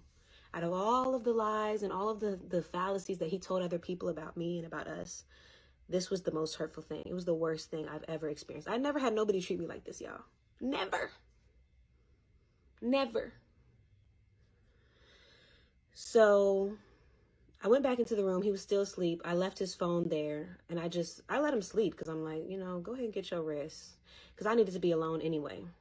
So like I sat outside on the porch and I just processed everything. And then I got to the point where I was like, I was just upset, but also all of my stuff was in the car, like for me to shower and change clothes and stuff. So then I did wake him up and was like, I need to like get my stuff. I need to get my stuff. Because I honestly was thinking about going to the airport early and just sitting there all day long. And then I got the keys from him and I went out and I couldn't open it because the car is all messed up. So then I woke him up for real and I was like, I can't get my stuff. I need your help. And when we went outside, because again, his friend is there sleeping too. So once we went outside, we were by the car and he was helping me. Something cute though was that the next door neighbors in this little compound had puppies. So like even once I went outside, like there's like these little puppies running around. Again, like just these little silver linings or little things that still show me like everything's going to be okay. There's new life, joy, the beauty of new life. Adorable little puppies were running around. But yeah, we go out there and I'm getting my stuff out the back and I'm just like, I just want to let you know that I had a dream last night that I went through your phone and you were talking to several women. So I went through your phone this morning and I see that you still talk to this girl, and I see that you told her already that I was pregnant, even though I told you not to, and you told me that you never would tell her that. And I see that you told her that I was going to get an abortion. And I see that you also planted your seed inside of her literally days before you did that with me. So I just want to know that you're the worst. I want you to know that you're the worst thing that ever happened to me. I will never marry you. I will never be with you. I don't even want to look at you. I literally hate you. Like, this is the most hurtful experience of my entire life. I can't wait to leave. And I hope I never see you again. Like, I wasn't even yelling and I wasn't even crying. I was just like, here it is. And again, he gets this same, like, he's broken. He's so sad. And he just like, he's all quiet again. He feels sad, but whatever. I get my stuff out the car and I go and I shower and I get dressed. And I guess we need a part 14 to finish out me leaving Kenya. Okay, part 14. I got pregnant by a pathological liar. I didn't think the last part would be so long. Sorry about that, but let's get to it. So you see where we left off. If you didn't go back and watch the last video, at least watch the end so you can see what I found in his phone, what I learned. So I'm really messed up at this point. But I'm also like, and a lot of people have been telling me in the comments, like, oh, you're so naive. Like, there were definitely red flags. And it's like, you have to understand the type of person I am. I'm extremely compassionate, forgiving. And then I was also experiencing this spiritual bypassing that I was doing to myself of like, whatever I'm experiencing, I'm attracting. So I need to work on myself. So a lot of times I'm seeing the things that I don't like within him, but I'm also like, well, what does this say about me? More so than like just putting blame on him at this point. But yeah, that's another video. We can talk about spiritual bypassing. And it's just, I'm so forgiving. I'm so forgiving. If you follow me on YouTube, literally in 2024, I got beat up by a girl who came and did a retreat with me, and I still finished the retreat with her. Like, that's the level of like unbothered that I am, and like seeing people for like, they're going through something, they're going through a lot, and I'm just trying to hold space for them. Like, I'm a genuine healer, and there's a lot that I can handle. Not to say that's a good thing, but just to say that like my spirit is quite strong. So I can go through things that other people would immediately be like, absolutely not. And I can just kind of push through and find some kind of lesson in it, some kind of whatever. That's neither here nor there. Anyways, so I found out all this stuff. For a while, we're kind of separated. I get dressed. I still go and sit outside for a while. And I'm just like, this is crazy. And there was a point where my mom called me because, you know, it's my last day. She's expecting me to be traveling. So she's checking on me. And I didn't want to tell her what was going on yet. So she's like, I accidentally said his name. I'm going to cut that out. We'll tell him that, tell him thank you for keeping you safe in your time in Kenya. And I'm just like, this is the least safe I've ever been. I didn't say that. I was just like, okay, yes, well, love you. I'll see you soon. And eventually I go in to talk to him. And he's just sad. He's just a sad man. He's just sitting over there wallowing in sadness, quiet. Ain't got much to say. What can he say? What can he really say? I sat with him and talked to him for a little while. He cried a bit. I cried. And I was just like, you didn't have to do all this. We could have just been friends. And then it wouldn't have mattered that you was with this girl and that girl and the other girl. I wouldn't have cared if you were just my friend. Why would you pursue something with me knowing that you have all this other baggage? And how is it possible for you to have this much baggage when you're literally sitting in plant medicine ceremony every other day? You're literally on the phone mentoring people, giving people therapy, giving people advice about their lives when this is the state of your life. So I'm being very honest with him. I'm not a harsh person. I'm not a crash out or a yeller, honestly. But I'm definitely like, you know that you clearly messed up real bad. You know that, right? This is the worst anyone's ever treated me. And it's worse because you're so nice to me in my face. So why? Like, literally, why are you doing this? He can barely talk. He's barely saying anything. He's mostly quiet and mostly crying. He says he's sorry a lot of times, you know. I give him a hug. He cries more, whatever. The day moves on and it's a very quiet and uncomfortable day. I'm just ready to leave at this point. I'm just ready to leave. But again, it's me being this very compassionate person. It's just like, well, I can't even be mad because I got myself into this situation. So you messed up, but I allowed space for it. I allowed you into my life. I sat here and saw red flags and continued to stay with you. So I'm obviously getting what I deserve on some level, even though it hurts real bad. It hurts real bad. So yeah, I honestly don't remember much else about the day besides on and off. Sometimes we would talk, and again, he wasn't saying much. He was definitely apologizing. And again, I'm in this space where I'm just like, I did this too. Like, I could have left and I didn't, and it's my fault too. So I genuinely wanted him to heal. I was like, you genuinely have work to do. Because if this is how you'll talk about me, if this is how you'll treat women and how you move with women, you're going to get so much karma from this. You're going to suffer. My ancestors don't play about me. So the fact that you've done this, you've messed up real in a bad way. And I genuinely pray that you heal and become a better person, because I'm literally pregnant with your child right now.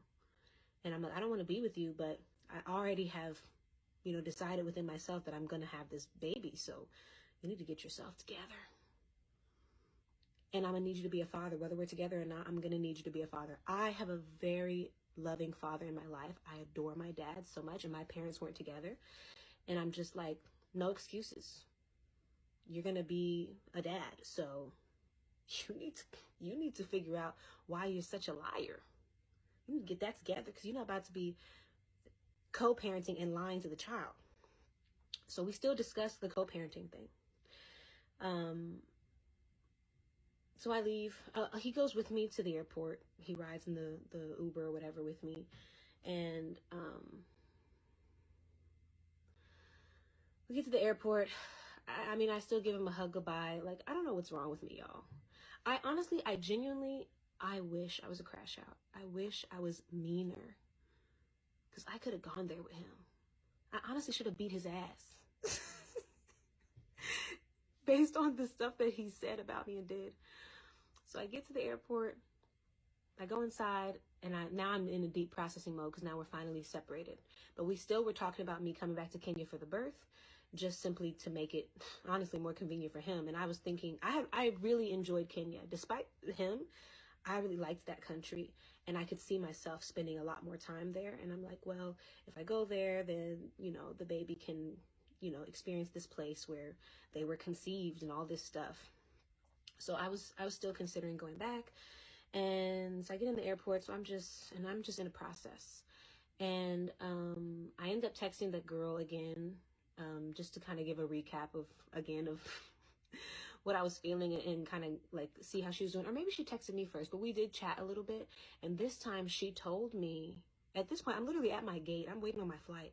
And this woman tells me all these things about him, saying that he never wanted to marry me, and that it was just me who wanted to get married, and he was just trying not to hurt my feelings, and that's the only reason he was telling me he wanted to marry me. And I'm hurt. Because I'm like, bro, you took me to your spiritual mother and to the sacred tree in the cave to pray over our marriage, and you talking to my family about wanting to marry me, and I'm literally asking you, like, are you serious about that or not? And you're telling me that you're serious. Like, you didn't have to do all that. No one was forcing you to do all that. Like, what kind of man does that and then goes the same day that he's taking me to present me to his spiritual mother and we're going to pray over our marriage, the same day he's texting this girl, I don't even really want to marry her. Like, what the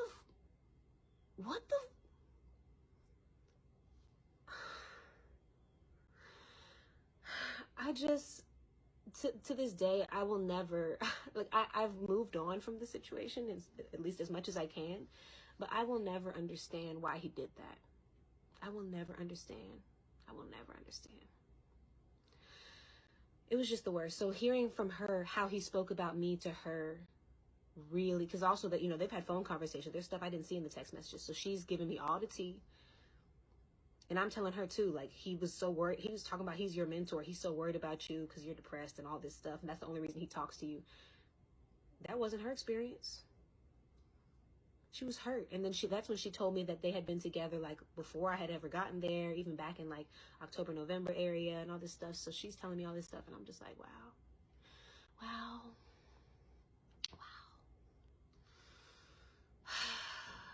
So at this point, I'm really done. And then, so I block him. I block him because I'm like, you know what? I've been giving this man way too much grace. I've been giving him way too much grace.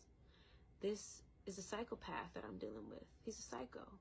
Because he can be so sweet and loving to me in my face and then turn around and talk shit about me. And basically say he don't even want me. Like, what the fuck? Like, why? Why would you even do that? I didn't understand it. And on top of that, there's this other girl that was planning to come for ceremony not long after I left. And I had connected with her because he actually told me about her long before I even went to Kenya. And he was just saying there's something similar in our energies. She was like from Europe. So she was. And I connected with her on Instagram and I spoke to her and she was very lovely. And I had a dream about her and him also during my time in Kenya. I had a dream that they kissed, and I talked to him about it or whatever.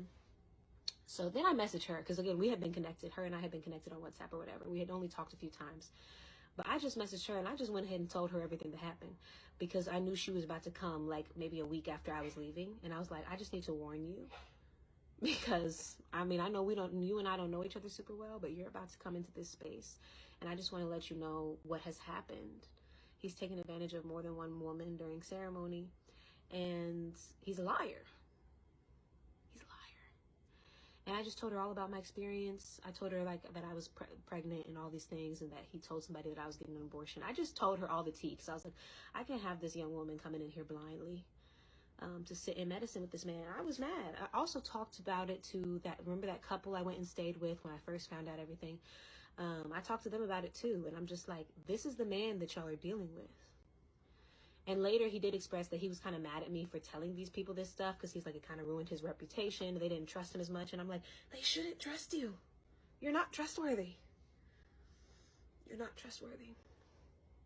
So yeah, I get on my plane. I have a very long journey. I think I flew to Paris, and then from Paris to Costa Rica.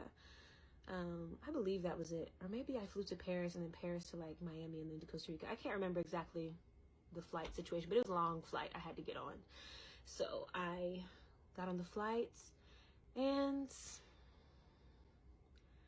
I knew that I had just gone through a portal, and I was just processing everything that had happened, and again remembering, oh my God, I'm pregnant right now. And at this point, I'm just praying to God, like, if it is not meant to be for me to have this baby, please allow this pregnancy to be released naturally. If I'm not meant to have this child, may send them back to sender, come back to me in a new time when I'm actually ready, when it's actually meant for me to have. And I prayed this prayer all throughout the first trimester. I've had a very healthy pregnancy. I'm almost 37 weeks today, so I left that up to God. A lot of people ask me, like, why didn't you get rid of it? Like, some people saying, I would have got rid of it and moved on. I get that. And I'm very much pro, like, a woman can do whatever she wants. Like, I get that. But for me, I was more so leaving it in the hands of the divine, because I just, inside I felt ready to be a mom. Even though I could see that I had made a really bad decision on who I procreated with, I still feel it now, like I do feel ready to be a mom. I'm grown. I'm about to turn 30. Like, I'm not like no little kid. So I'm like, you know what? Despite everything, I'm going to have this child. And also, this man, I have talked to him since. We talk a little bit here and there. I'll do another video about that. But he'd be having the nerve to say, oh, everything happened for a reason. You helped me to see my lies and to see what I needed to work on and blah, blah, blah. No, I am okay in life despite him, not because of him. He did not do anything of value for me. Okay, I understand I'm carrying like some of his genetics. That was so easy for him. He'll give them genetics to anybody. He'll give them anybody walking down the street. He didn't do anything that took any heart, that took any real love, that took any real care. I'm the one who's been actually doing the work to move through this entire pregnancy, to move through the trauma and the pain of that experience with him, and still come out and like, be loving and kind and, put everything in place to be the best mother that I can possibly be. So I'm okay despite him, not because of him. And if I could have gone back and not ever met him, I would have. I absolutely would have never even gone there. So, but it is what it is. I have to be present with what's here in this present moment. Can't go back in time. But he's never done anything of value to me. This entire pregnancy, he's not sent me a dime, not a cent, not 50 cents, not $1.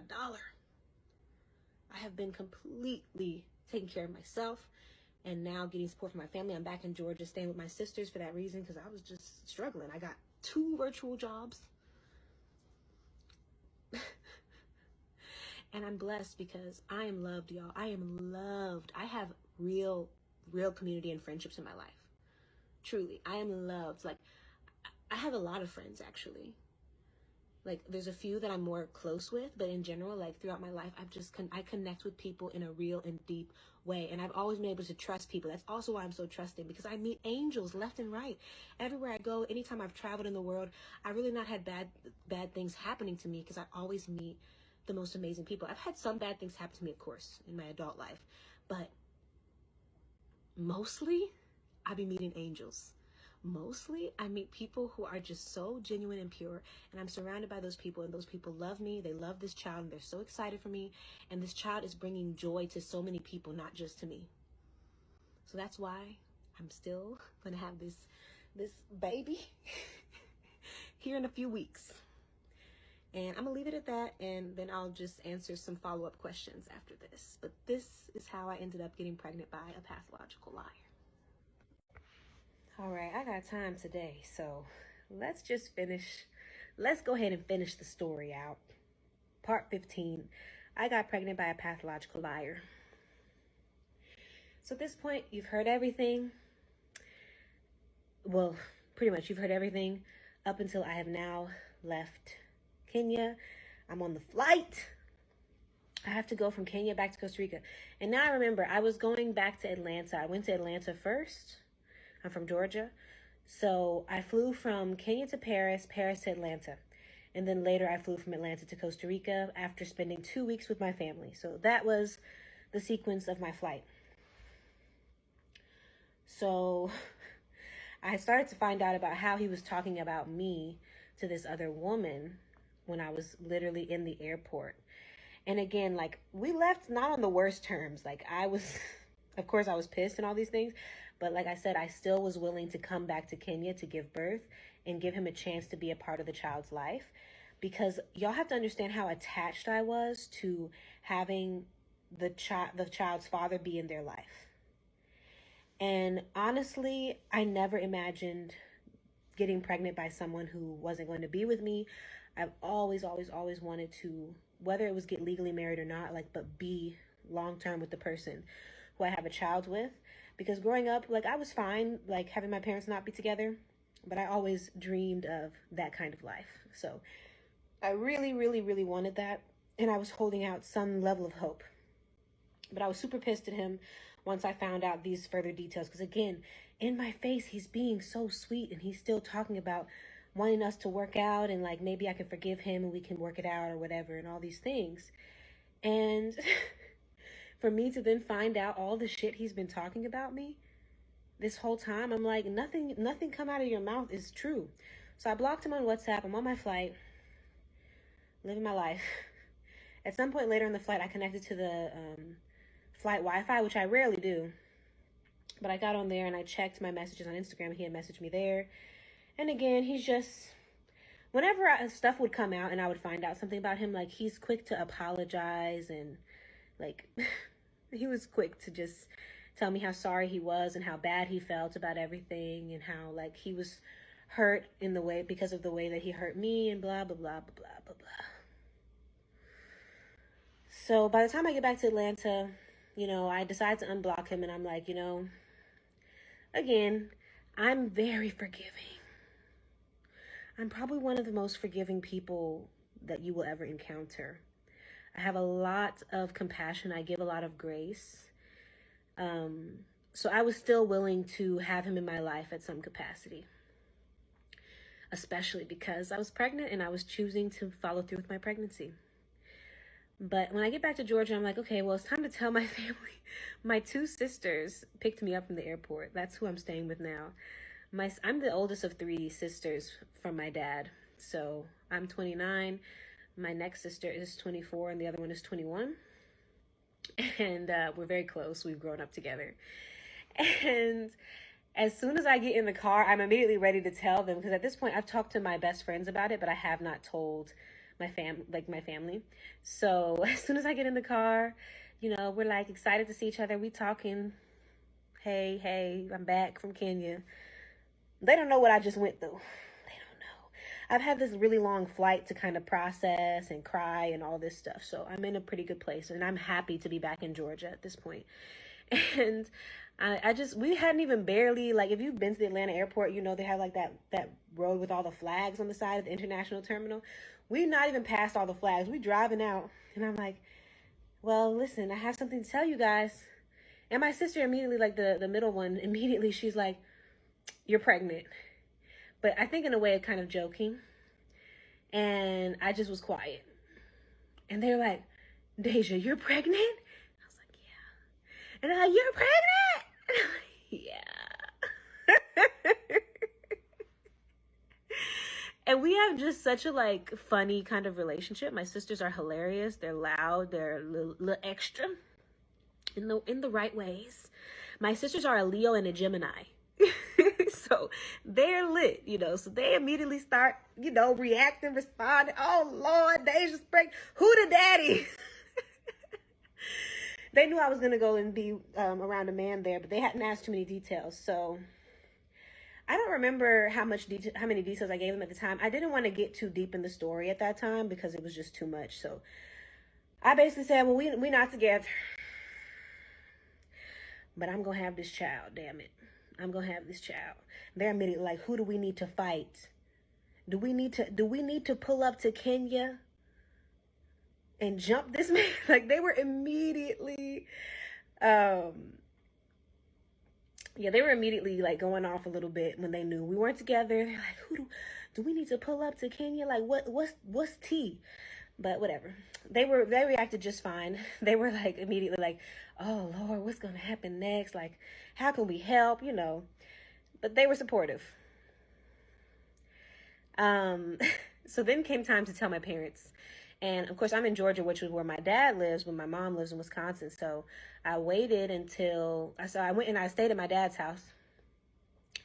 And I called my mom at a time when my dad was settled and sitting. So I came in there, sat with my dad, had my mom on the phone, and I was like, I want to talk to y'all about something. And I think when you are like my age and a young woman, people, when you say, I have to tell you something, they immediately think pregnancy. So I think they kind of knew, but they were quiet. And I was just like, I have something I want to tell both of y'all. So everybody shut up and listen.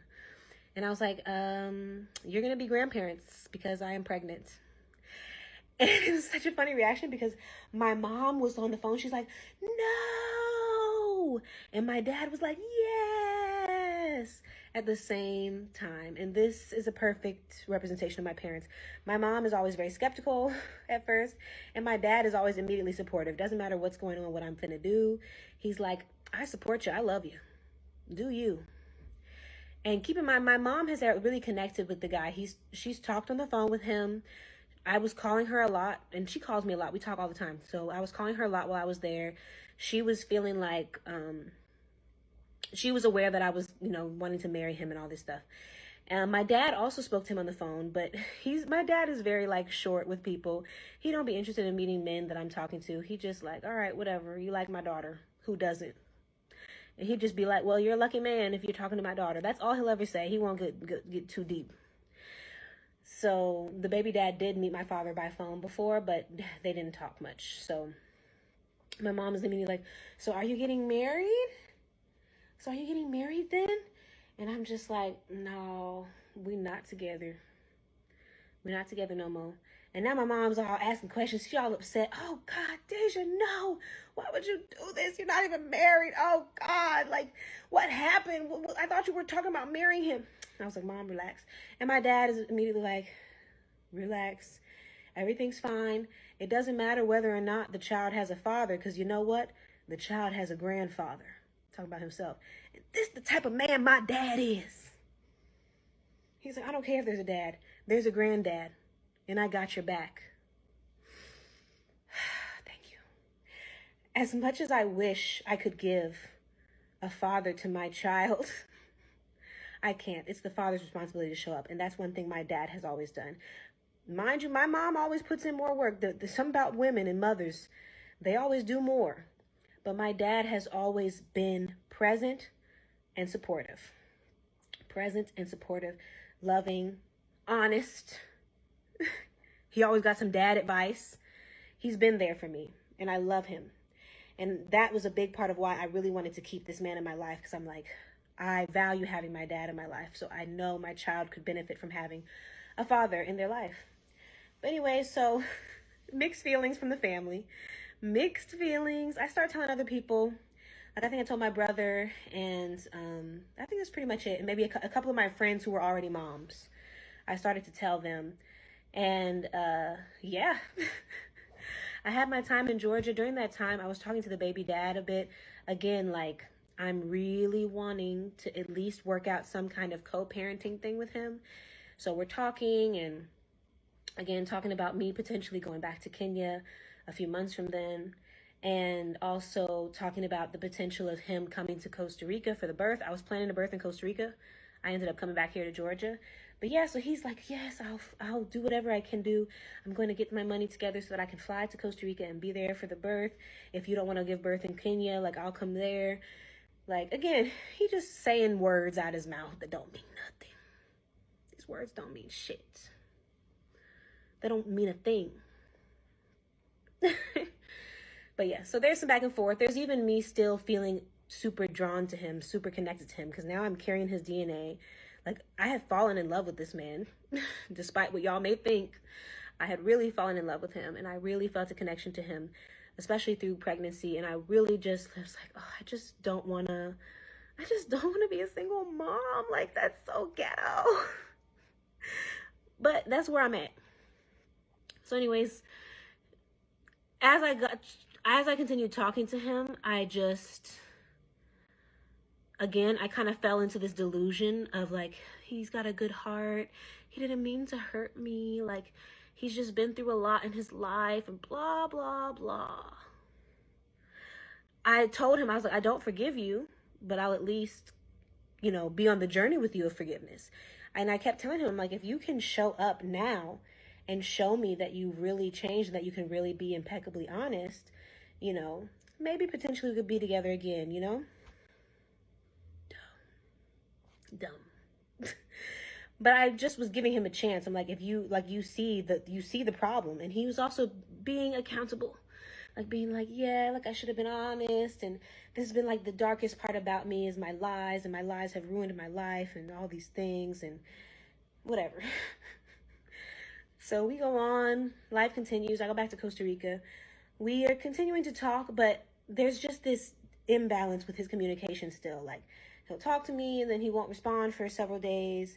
And I was starting to ask him, like, if you can at some point help, that would be great.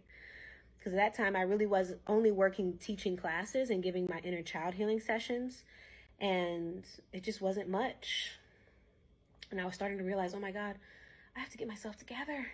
I'm living like off grid in a cabin with no running water or electricity. When I got back to Costa Rica, I also had volunteers who had come to stay with me for a few weeks. So then I had to immediately get into that role of, like, being there for these volunteers. I'm first trimester, like, I'm feeling really sick. I wasn't really throwing up, but I was feeling sick, feeling very tired, moving very slow, and adjusting back to this rural off-grid life. And it was stressful, to say the least. I started to tell my friends in Costa Rica, everybody's happy, everybody's excited because they love me. So they're like immediately like, oh my God, a baby. We love babies. So I was receiving a lot of love and support from my community. Okay, I realized I didn't finish this part. So continued part 15. I'm very supported. I'm very loved. I'm very blessed to have so many people who love me. So that really was what I leaned in on. I was kind of struggling in the beginning of the pregnancy and in the middle, even in the end, emotionally. Like, there's been a lot of tears shed about the situation. There's been a lot of hurt. There've been a lot of conversations between me and him about how hurt I am. More lies were revealed since being pregnant. I learned all kinds of truths about the other children and, like, their stories, and also how he spoke about me to these other women as well, and just learned that it was all lies. So there was a lot of pain to be processed. I've always kept the door open to the dad just in case he wants to show up, support, be involved in any way, because it is his child genetically. So I'm like, well, if you want to know what's going on, then communicate with me. But the communication has not been consistent. We've been through a lot of periods where he just doesn't talk to me, and I've expressed how, like, I want you to, if we're going to co-parent, like, you need to check on me. But I realized that a lot of times it's me putting in that effort, and I just have to, like, kind of let go. And if he wants to be involved, if he wants to talk to me, he's not blocked. He can say whatever he wants. But I'm not going to be forcing it. I'm not going to be giving him unprompted updates, because I realize I'm giving him all these updates and he don't be updating me. He don't be telling me nothing about his life, which I guess is none of my business. But yeah, I wanted to kind of try to rebuild some trust and try to rebuild the relationship in some way for co-parenting. And I don't feel like that's fully happened. I feel like we're not on the worst terms, because we can talk. When we do talk, I don't feel so bad, but I just also feel it's difficult because he knows how hurt I am by the situation. So I think it's hard for him to face me. I might make him uncomfortable even, because when we talk, a lot of times I'm bringing up the fact that he hurt me or whatever. So it's a very difficult kind of dynamic. Okay, y'all. This series has made its way back to my baby daddy. Y'all Kenyans are some super spies. Is spies the word I'm looking for? Not spies, because like I'm sharing publicly. Investigators. Because it took no time for people to figure who are there to figure out who I'm talking about. And to be honest, I'm not really telling this story to ruin this man's life. I'm just telling this story because it ruined mine. Not that it's ruined. My life is fine because I'm blessed and highly favored and I'm loved and supported and all these things. But yeah, I'm not telling this story to ruin his life. I do think that if women are considering working with him, they need to tread very lightly.